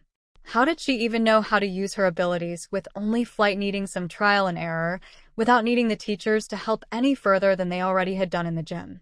Why did it feel natural to know any of this knowledge on how to wield them properly? Why did it seem like these powers already came with a set of mental instructions that would be readily available to her at any moment? And most importantly, where did these powers even come from? Were they from another world altogether, even if that sounded insane by itself, or were they a manifestation of somebody else's quirk, or were they created it in a lab? There were just too many questions and not enough answers for her, to the point that she groaned a bit as she rubbed her head to try and soothe the rising headache. "Everything all right, kid?" Aizawa asked her, as he and the others noticed this with concern as he asked what Toshinori was about to ask her. "Yeah," she told him, "just an overload of questions, as too much has happened in a single day. We don't have enough answers to all of this, and even the thought of the whole thing is headache-inducing." "I don't blame you. It could partially be because you're hungry, but on a big majority of that, we understand what you mean," he told her as he gave her a brief pat on the back. "We all feel the same way, Ms. Midoriya. Though I wouldn't let it go to your head if I were you. Undoubtedly we will figure it all out in time, but for now we should focus on the present and tackle each problem one at a time so to not overwork or overstress ourselves," the principal told her in reassurance. They are both right. It's much like how a kid first manifests their own quirk. They're not going to be able to know every single bell and whistle to it, even if some on an occasion come with a set of some mental instructions to know how to use them in particular ways right off the bat, until they actually get practice in and work hard in learning more on what possibilities could be achieved with them. And learning more about them one day at a time. For all of us, we just need to take it at our own pace. Does that make sense? Toshinori told her as she smiled at him as she nodded. "You have a good point. Taking things at our own pace is a much better idea than trying to rush into it, no matter how much I want to learn everything about these powers I have right now," she replied as everybody else nodded in agreement. Though this moment of clarity was interrupted quite rudely by her stomach grumbling yet again in an impatient manner, which made her both blush in embarrassment and glare at her stomach angrily, mentally telling it that it wasn't helping anyone. Aizawa rolled his eyes at this, although he did have an amused smile which was hidden underneath his capture scarf, while the #1 hero and the principal both chuckled at this. Thankfully, the gang was nearing the cafeteria, which was a big relief for her, as this allowed her to calm down. She was so hungry she could eat a horse. Upon opening the doors, the scent of something sweet caught her nose, as this made her mouth water and her eyes sparkle. So much so that she didn't even notice that she had subconsciously touched her compact and swapped into her pink form and flew over to the source of the delicious sweet smell, not realizing she had startled the others by doing so. Upon entering the kitchen, she saw the very thing that had attracted her. Indeed, her nose hadn't lied to her.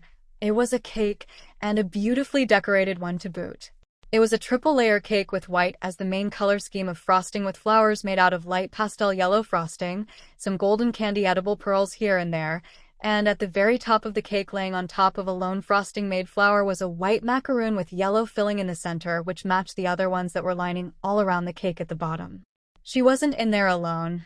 No, in this kitchen was none other than the cooking hero Lunch Rush, who is not only a hero but also worked as one of the staff members at UA and was a master chef. It seems I've attracted a fellow sweet lover. My latest masterpiece drew you in, huh?" the hero asked her amusingly, as the girl nodded eagerly as the others came barging into the kitchen to see what was going on, only to be relieved to see that nothing was wrong. Although, hello everyone," Lunch Rush greeted them with a not visible smile. "Did y'all come here to try my latest masterpiece? Or was it because you were worrying about this little lady?" "That would be the latter, although I must say that your latest cake definitely looks like a real prize winner," 𝗧𝗎 told him before he turned back to the girl, although it was curious to see her react like this, all because she smelled something sweet being made. "I only have to guess that she isn't the type to act like this. I've spent a little over half a year with her, and in all the time that I've spent, I know for a fact that she doesn't have a sweet tooth, and she rarely ever has anything sugary sweet, especially given the diet plan that I gave her for her training," Toshinori told them in concern, which, upon hearing her mentor in this manner, made the greenette snap out of it. Looking back at the group and at the scene around her, she immediately showed a look of deep disbelief and embarrassment upon realizing what had happened. "I'm so sorry," she squeaked in shame as she landed back on the ground. "I didn't mean to scare you guys like that. I had no idea what I was doing. The very moment I smelled something sweet, I didn't even know, my mind just went into autopilot, almost like it had a mind of its own. I don't even know where that came from. I'm so sorry." Everybody took the time to calm her down and ensure her that everything was alright and ensure her that no harm was done before she was finally able to relax a bit and actually be able to look back at her teachers in the eyes, though she was still a little bit red in the face with embarrassment from what happened. But this did bring up a good question. But why did I even act like that in the first place? It makes no sense. Izuku asked aloud as she crossed her arms. That's never happened to me before. It was almost as if as if you had another personality in you altogether. Ниzi spoke as he stated more than questioned, which made Izuku turn to him. The same with the others. Sir, are you implying that? Toshinori asked, still confused, as the principal nodded as he replied. It's entirely possible that these new powers also came with a split personality, or given the fact that she has 3 different forms, she must have more than one kind of personality besides her own. Also, if I had to wager, I would have to say that depending on the circumstances, each part of these personalities will pop up at any given time even though she'll still remain as herself. It's safe to assume that with this pink form, she has a sweet tooth. Izuku blinked at this in disbelief. Multiple personalities. Her. Without acknowledging it, she touched her compact again and she swapped back to her blue form as, with everyone's attention on her, she replied, I mean, it's kinda like a reversible jacket. Because like me, it can switch between one side to the other without issue. But only if said jacket could have 3 sides to it instead of just 2, and every side of it would look similar, though they would be different in one particular way if not by just color alone. She then snapped out of it as she blinked, realizing what she just said in surprise. Yep, definitely another personality, because even though she's made analogies before, she has never made a clothes-related one before, and she had a strong feeling that the blue form was into fashion. And here she thought she couldn't be any more surprised today than what's happened so far. She has again been dealt with another wave of shock before the day is even done. At least she didn't do anything embarrassing this time. It did make sense as it would explain why she acted like she did moments ago, and unquestionably the train of thought she had earlier in the hall had to be because of this. But one thing was still rather disconcerting though. While that does make sense, I mean it has to, and we should not disregard that confirmed fact. Yet, I feel like I've been thrown into the world of Alice in Wonderland because I feel like my world's been thrown off kilter. She told them in concern. I've never even had a split personality, let alone multiple different personalities before, quirked or not. In the world of quirks, generally anything was possible, and yes, there was such a thing as sentient quirks where they had a mind of their own, and yes, that also included some even coming with their own split personality or 2. But when it came to those particular kinds of quirks, they were rather tricky in terms of adjusting to it. As a child, it would be easier to manage, even though there will be some time needed to get used to it. If those particular quirks manifested in late bloomers, it would get even trickier, to put it simply, and can especially lead to that person having a harder time trying to keep things straight, let alone adjust accordingly. And even those who do not have a split personality quirk but instead had their mentality change in some manner or another because of their quirks, they too have dealt with trying to make adjustments in their lives and getting accustomed to the new facets about them, both the good and the bad. And this in particular can be both stressful and difficult, trying to manage both for the person who has the quirk and for the people around them. And it wasn't hard to see that the others understood her plight, especially as they felt sorry for her as she already had enough to deal with as it was. While earlier it was kind of exciting, to know that she would probably have to deal with a semi-personality crisis on her hands was worrisome, as who knows what these new personalities would come with. She was brought down from her cloud of concern and uncertainty as she felt a hand on her left shoulder, before she looked up to see that it was Mr. Yagi, who gave her a reassuring smile as he told her, "It's all right, young Midoriya. We'll figure this out together. So you do not have to worry about trying to figure it out all by yourself. Even if there may be some things that you'll be able to understand without an issue, while there are others that you'll have difficulty trying to comprehend, we'll help you in any way we can." Everyone else nodded agreement when she turned to each one of them. Even Lunch Rush nodded, even though he didn't exactly understand what was going on entirely, though he had a feeling that it had something to do with her quirk. She felt some of the pressure leave her shoulders as she smiled back at them and nodded before she thanked them. But again, the moment was ruined by the loud grumbling and roaring of her stomach, as this made her blush even worse than last time and made her rather infuriated as she, this time with awareness, touched the compact and shifted into her green form as she glared at her stomach and practically screamed, "Quit ruining the moment, you noisy organ." This comedically made everybody laugh, because not only was this reaction rather hilarious, but this allowed them to see that the green form obviously had a bit of a temper, though the way she was displaying it right now was funny. Much to her relief, though, this allowed Lunch Rush, who understood now why they were there in the first place, to come in and tell them that he would be more than happy to make all of them lunch. And given the fact that Izuku now had a sweet tooth due to the split personality, he promised that he would allow her to be the first person to try a slice of his newest creation, only if she promised to give him a review of his latest work, and do so only after she ate a properly healthy meal beforehand in return, which she happily accepted. And thankfully the lunch and the dessert, with a small helping of seconds that he graciously offered, that he provided was more than enough to satisfy her vocally hungry stomach. Wait, you're saying that I have more than just my own set of genes in me? Izuku asked in confusion. In a sense, yes. To explain, imagine that your DNA at its core is like a stem of a flower. While that and your blood type remain untouched, the stem itself has gained a set of leaves while the blossom on top has bloomed, which in this case would be these powers. But each one of the leaves seems to be from 3 different plants instead, and yet it is not causing the flower itself to wilt due to the obvious difference between each one, but is coexist with it like a symbiotic relationship, allowing the whole plant in general to thrive. I even saw the change in the genes occurring under my microscope while you were all having lunch. It was fascinating seeing it all with my own eyes. And given what you all told me, it seems I was correct in my hypothesis. You got your powers from not just 1 but 3 different people who seem to have nearly identical abilities with several differences here and there. Weirdly but thankfully enough, despite the different genes, each one of them in terms of blood type seems to be exactly the same as yours, so there won't be any problems because of it there. Recovery told her as she and the others were seated in the nurse's office after having came back from lunch. Do you know who they belong to? Aizawa was the first to ask.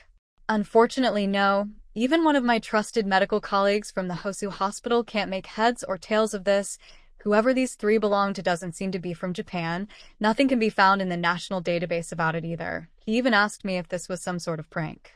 Were he in the same room as me, I would have whacked him on the head for even thinking I'd do something like that. She said, kind of miffed, which was understandable. Which makes the theory of these powers coming from another world altogether more plausible. Nizu stated as he took a sip of his tea which he brought from the kitchen before they left the cafeteria. But it still doesn't explain how we can get the kid back to her normal self. If she can transform, then surely she should be able to return back to her normal clothes. Aizawa stated as he looked to the girl as she was half listening and half pondering as she was in a thinker pose, concerned that in all the time that they spent today that he hadn't seen her power down, as one would put it, and hoped that she wasn't going to be stuck like this. It would be difficult if they had to explain to her mother later if that was the case. That might actually be easier to explain, given all you told me. If these abilities did indeed come on almost an instinctual level during her training, then it shouldn't be too hard for her to figure out, if she thinks about it, how to transform back. Recovery Girl told him. Izuku, who heard all of this, turned to her as she nodded before she looked down at her compact. After a moment she grabbed it, but this time instead of transforming she slid the compact out of its sleeve and opened it. The inside had a screen surrounded by a yellow outline and yellow dots and a circle on it on the inside of the lid, and she had a feeling that that would be a key detail later. And on the other side there were 4 buttons, with 3 of the colors being the same colors as her 3 forms, while the last one, which was a circle and was holding the other 3 colors seemingly like they were half of a circle, was yellow. And the other half was a plain white surface with yellow dots making up the line for the other side of the lower half of the compact. After pressing a few buttons there was a flash of light, and moments later when the light died down everyone saw that she was back in her normal clothes. The same clothes that she was wearing when she was cleaning up the beach earlier that day. Though there were 2 key differences. Despite being back in her normal clothes, she still had her power belt, for a lack of better description, which meant that she would still have access to her new powers at any time, and she still looked as fit as she did when she was still powered up. At least that's one thing we have less to worry about. Toshinori stated as he smiled in relief. Good to know that she indeed had the ability to not only transform but de-transform at the same time. Honestly, it would be really difficult to try and explain to her mother why her daughter was stuck in a superpower form indefinitely. But that still leaves another question. Recovery Girl said to them as she pondered, if these powers did indeed come from another world, what was that world like? Why were these powers brought here in the first place? Who are the people she is connected to? There's just too many questions and not enough answers for this. You have a point there, Toshinori said as he and the others nodded in agreement. Which is why it's a good thing that you called us here to help. At the sound of that voice, The gang turned to the door as it slid open right as they heard that voice spoke. There were 3 men standing there, 2 being young adults, and the last was an old man who was just as short as Recovery Girl was, although it was easy to tell that he was slightly taller than her by at least a few millimeters. For the first man, Izuku immediately recognized him as Sir Night-Eye, All Might's former sidekick before they split a couple years ago. He's a pro hero whose quirk Foresight allowed him to see into the future of the person he's made physical and eye contact with for the next 24 hours, and can even see years into that person's future if necessary. His base hair color was generally the same as her own, except with the emerald green there were several yellow highlights that were visible, and were the same color as his eyes, while his hair was shorter than hers, wearing a pair of oval glasses, a simple mostly whitish-gray office suit on top of a white dress shirt, and a red tie with white polka dots on it and black dress shoes. Sure, he may look like just your average yet strict-looking office worker, but that was only a facade. As a pro hero, he took his job very seriously. Once more is that despite how it looks, the suit was made to be able to be worn in combat, not to mention that he also has special weighted stamps that he carries with him that he throws as projectiles, which can pack a real punch, as she has seen from a few of his kind of rare fights a while back. Just because his quirk was not battle-oriented doesn't mean that he didn't know how to defend himself in combat, especially when his quirk was in play. He's similar to Eraserhead in that regard. Next was the second man. He was a tall man with short, black hair and somewhat rectangular black eyes. He wore a tan overcoat and matching hat that looked like a fedora. Underneath it, he wore a white dress shirt, a green tie, black slacks, and dress shoes. He looked kind of plain-looking, and she's going to go out on a limb and guess that this man was some kind of detective or police officer. And he seemed like a pleasant follow as he greeted everyone with a smile, unlike the other 2 men who came in. As for the little old man, she had no clue whatsoever who he was, but given the costume that he was wearing, surely he had to be a pro hero, or at least an old-time veteran. He had gray-white spiky short hair, which was the same color as his beard, and light brown eyes. His costume consists of a full-body monochrome suit along with a yellow cape, a belt with the letter G on it, very thick yellow gloves and boots, and a dark domino mask which resembles 2 diamonds. It really stinks that she didn't know who he was, although if she had to guess, it could be possible that given his age, he has long since retired, well before she was born, and he wanted to stay out of the spotlight like the Erasure hero. But then she noticed that something was amiss. One was that she saw her mentor shaking at the sight of the old man and looked like he was going to bolt out of here at any second. He was clearly scared, but could see that he had a look of respect on his face that was mixed with that fear. Why was he scared of that old man? Surely he knows him, but how and why was not clear to her. 2 was that the Foresight hero is glaring at her with an intensity that she had only ever seen on TV, but feeling it in person was scary as she felt like he was trying to either turn her into ashes or psychoanalysis her a little too seriously. But in his eyes he could see skepticism, distrust, anger, directed at her. But why? She literally had not done anything to warrant that. So why did it look like he was angry at her for, metaphysically, running over his beloved cat? 3 was that the plain-looking man looked like he was aware that tensions were rather high as he shot everyone an apologetic smile, as if telling them sorry in advance for what was going to happen. And 4 was that the principal and the youthful heroine had a knowing look on their faces, while Eraserhead clearly knew who Sir Night-Eye was but had no idea who the old man was. There was something that she was missing. Whatever it was, she hoped she would find out soon before her green-themed persona popped in to make an angry remake about the obvious sudden rise of tension. Kaoru. An unfamiliar voice came in her head as this startled her, though thankfully she managed to hide it this time, wondering where it came from. Kaoru? Is that the name of the green form? She thought to herself before she was brought out of her thoughts as she heard the old man yelling, which startled her quite a bit, at Mr. Yagi. You idiot! Why didn't you call me about getting a new successor months ago? You can't just leave a text out of nowhere like that without any further context and expect me to help you just like that. I didn't want to bother you and I didn't know when W would be a better time to tell you. Toshinori tried to tell him but was stammering badly in fear as he was sweating bullets and quivering like a scared little kid. Don't even think about lying to me, you big oaf. You knew exactly when you should have told me. And even though you told your sidekick, former or no, you should have told me as well. Yelled the old man as he now moved to be in front of him. If you weren't in your true form right now, I would pummel you until you're black and blue. I'm sorry. The blonde yelped an apology as his voice went up by a higher octave. You better be, boy. The old man lectured him. Izuku honestly did not know what to do in this situation, as this felt awkward and rather weird to her.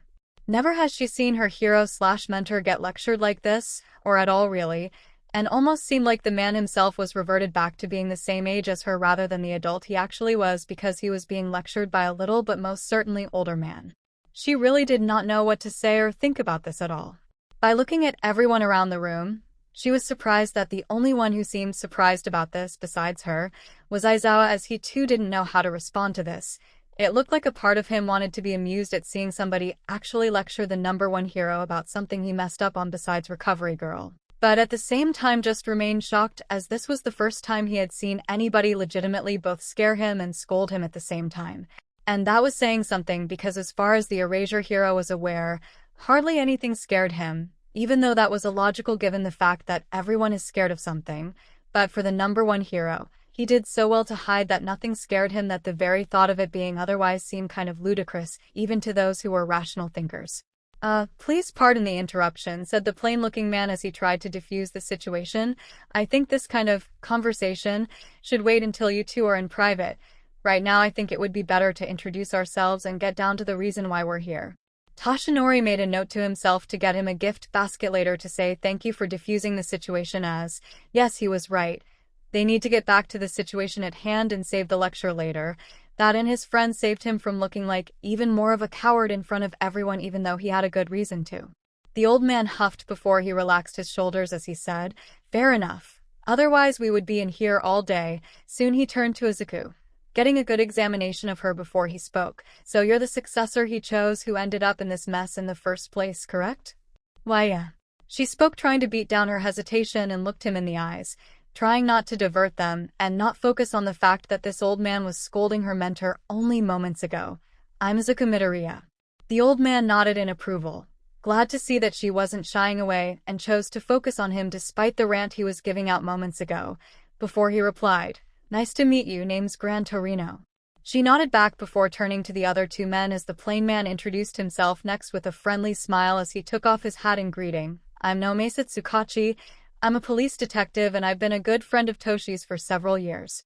Night-Eye was the last to introduce himself as he spoke calmly, although the calmness he was conveying in his voice did not match the look in his eyes as he adjusted his glasses. "I'm Sir Night-Eye. I was formerly All Might's sidekick before we parted for personal matters." The way he said personal matters was spoken as if it were nothing but a sad burden, as Toshinori briefly had a look of guilt on his face before he turned to his successor as he told her, "They too are a few others who know of my secret and about my quirk, so you don't have to worry about hiding anything from them." She nodded before the sound of the door being closed caught her attention as she turned back to the officer and Foresight hero as they closed the door behind them before the officer said, "Toshi brought us in to help with your case, and so we can be introduced ahead of time in case something might happen." It made sense. She understood that as she nodded in understanding. Soon enough, the principal handed the new arrivals the tablet so that they could see what happened on the beach earlier that day, so they would know that what had happened to her was true. Then they spoke to Recovery Girl about her findings and then spoke to the principal, Toshinori and Aizawa, about what they learned from the training that they did earlier in the gym. There were brief moments where she was asked a question about confirming a few things and of her own thoughts about what they learned.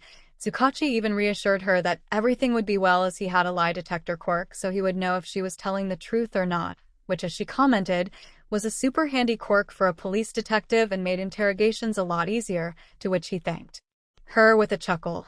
With that assurance, she told them everything that she knew in response to each question she was asked. But other than that, mostly the adults were talking. But she didn't mind. Though it would have felt less awkward if the Foresight hero had just stopped staring at her too much during the whole thing. It was unnerving to say the least, but she didn't want to risk saying anything to make things more awkward or give him another reason to glare at her. So she instead decided to focus back on what occurred moments before the older pro started ranting at Mr. 𝐒𝐩𝐢𝐳. She heard that name when she was thinking about the green-themed persona. It felt right, like that really was her name. So what were the names of the pink and blue ones? Momoko, Miyako. Two unfamiliar voices spoke in her head that made her sit up straight. Momoko, that's for the pink one, and Mako is the blue one, she thought to herself. At least she now knew. She still felt weird about suddenly knowing these names like this or knowing anything she suddenly knew out of the blue, But if it helped her to find the answers she was looking for, then she would have to bear with it. But she couldn't help but feel like there was a little more to each of them. If these three, Momoko, Miyako, Kaoru, respectfully, had superpowers, did that mean that they were heroes from whatever world they were from? And if so, did they have hero names too? Blossom, Bubbles, Buttercup. This time she heard all three of the unfamiliar voices in her head, one at a time, and now that she was concentrating on it, she knew that the three of them were female and each of them sounded different. That confirmed the latter. And for the former, it just had to be the case. Given everything that's happened today, she chose to believe it. But that still left her with a ton of questions. How old were the three? What kind of world did they live in? What were their lives like outside of hero work? Likewise, what were their lives like while performing heroism? Was there anybody that they could trust with their secrets? Did they have to keep their powers secret like in those old comic books? Or did people in their society have superpowers like them too? Did each of them have families? To name a few. But before she could even start wondering further, 𝗧𝗏𝗍's voice brought her back to reality as he spoke. Those are very good questions indeed, Ms. Midoriya, as well as insight you provided. Upon hearing that, she blushed as she looked back at the gang who were staring at her. She realized that she started mumbling out loud again. Honestly, she was starting to really take into consideration getting some kind of mask to muffle her mumbling, so it would stop causing disturbances and keep her from getting into trouble. It happened again? Toshinori asked, knowing what the first part was about. Yeah. Sorry, she responded, trying to not rub the back of her head in embarrassment and just focus on breathing in and out through her nose to try and calm herself. If it's any consolation, I too had the same bad habit as you when I was younger, and it took me ages before I got it under control. 𝗧𝗏, told her in a matter-of-fact way. This made her do a double take, which made her forget her embarrassment, as she asked him, "Is that true?" He nodded and replied, "Yes, and I've been told that I got that habit from my biological mother, who I never got to know, as me and my twin sister, who I too never got to know, were separated and adopted by two different families not long after birth. To my frustration, I never learned anything beyond that, as I was never told any further, nor have I found anything regarding that." Okay, that came out of nowhere. He never intended to tell her that bit of his backstory. In fact, he never meant to say that out loud, as this was personal to him. Not even Toshinori knew this. So why did he feel that it was alright to tell her? Okay, I didn't see that coming. Naomasa was the first to break the silence. You never told me you were adopted or had a sister, Toshinori said, stunned about this bit of trivia his former sidekick never spoke about. It's because it was personal to me, he told him as he adjusted his glasses, though I don't know why I chose to speak about that part out loud. That part baffles me. I think we've all had moments like that in some manner, even about subjects we'd rather keep to ourselves. Suddenly we start speaking about them without meaning to. Gran Torino pointed out as the others agreed, as they too have had that happen before too. Besides, they were all entitled to their own secrets. As just as Toshinori never knew about that part of the young man's backstory, the Foresight hero himself doesn't know certain things about his former boss. And he respected the other's privacy as he has for him. As I was saying, Sir continued, trying to get over the confusion from what had occurred. It took me quite a while before I got it under control. I still do it, but I only ever do so when I'm alone in my office. All it takes is practice. She nodded in understanding, putting what she had unintentionally learned about the pro on the back burner as she focused on what he told her. It was weird knowing that he had the same habit as her, but it was good to know that there was a way to manage it enough so it wouldn't be bothersome to others, even if it never bothered Mr. Yagi, her mom, Aizawa, nor the principal. Now that we got that out of the way, Aizawa then chimed in, wanting to get back to the major subject at hand. We can now focus back on why we're here, he then said as he turned to the young teen, and on what you had said before. Right, she replied, fumbling a bit there before she said, the knowing part of this power happened again, but this time it allowed me to know the names of each of these forms, and gives me enough insight to know that these three belong to three girls who are heroes from where they are from. Which are? Nizu asked her, giving her room to speak. For the pink form, it's Momoko, who goes by the hero name Blossom. For the blue form, her name is Miyako, who goes by the name Bubbles. And for the green form, that would be Kaoru, who is known as Buttercup. She listed before she stated, but aside from that and knowing what we already know about each side of this, I don't know anything about where they are from and the like. Which is why I'm here. Sir Knight, I spoke as he moved until he was in front of her. My quirk might give us a hint on what we don't know yet. Even though I can use it to see into the future, I've never had a chance to try it out on someone who had a split personality, quirked or not. Since this is a new variant, however, there may be a chance that I may see something that I haven't witnessed before. He had a good point. From her memories on his involvement in hero fights and cases, it's never been stated nor reported that he used his quirk on someone who had SPD or MPD before. Plus, this sounded like a sound idea. But do you think there'll be some kind of backlash from using it on me? She asked him in concern. Are you sure you'll be okay with it? The look she gave him was endearing. It seemed that she'd taken into consideration what could happen to him if he used it on her. Even though he could tell that she wanted answers as well, she was not willing to put him through any mental or psychological pain that might happen from this curious variant. She was asking him if he was still okay and going through with it, knowing that there would be no going back afterwards. Sir gave her, since coming into the room, a smile to reassure her as he admitted that he was touched by her concern for him. Even though this situation was centered around her, knowing that she was more worried about him than she should be about herself made him start to understand a little about why Toshinori chose her to succeed him. He may still be apprehensive of her, but he was willing to admit that he could see something in her along with the fact that she was smarter than she looked based on what the principal told him. If he was really serious about this, then it would be foolish to not look into that. But that's for later, as he had to focus on the now. I've already taken it all into consideration. Rest assured, should anything happen, no, it was not your fault and that I knew what I was getting into going forward. He told her before extending his left hand to her, ready to accept hers. Despite her concern, she understood. She trusted the hero as she gave him a firm nod before she accepted his left with her right. The moment he grasped hers and focused his eye contact with her was the moment when she got to see his quirk up close, as when he blinked. The white part of his eyes were now black, and his pupils replaced with strange and intricate purple gears turning clockwise and counterclockwise right in front of a light purple void behind them. It was more fascinating than words can describe. This would definitely be something she will write in her notebook later. Nothing was said as everybody watched the Foresight hero in action. No one moved aside from Aizawa and Toshinori, who moved to be behind him in case he were to stumble backwards in case something were to come up. Which ultimately did happen, as after a couple of minutes, he lunged back, letting go of the teen's hand as he let out a sharp gasp, grasping his head with both hands as if he were either in shock or in pain, eyes shut tight as the two heroes caught him before he could collide into the wall or ground. In their grasp, they could feel him trembling as he forced himself to breathe in and out deeply to try and calm himself down. This had startled everyone as Recovery Girl moved over to make sure that the man was all right, while the #1 hero and the underground hero moved him so that he could sit on the bed and be able to steady himself, while the police detective, the veteran hero, and the young teen watched as they gave the others space to work. Night Eye frantically waved them off, telling them that he was all right, as he told them that he just needed to calm himself and think.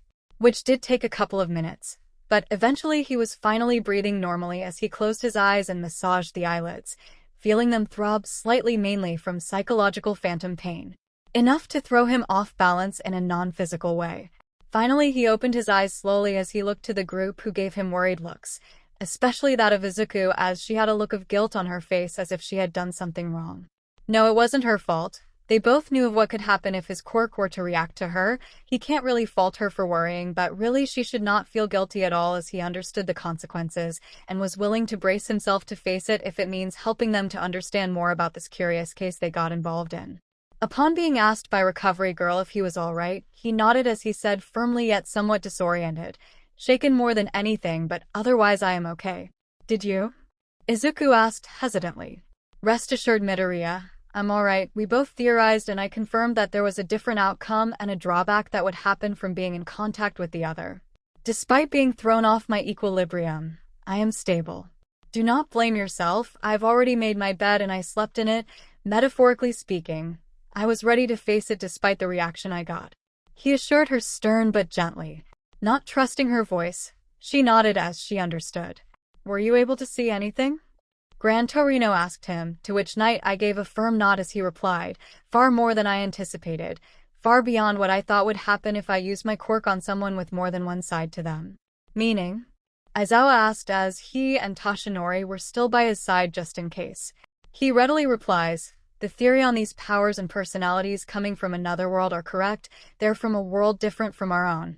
Though rather odd, it literally feels like they did come out of a superhero teen girl anime from back in the old era before quirks were born. They did come from 3 normal girls who were turned into superheroines. Everyone looked to the other, surprised, though it was hard to tell with Nizu, before turning back to the man who was ready to explain what he learned while being in his Foresight zone.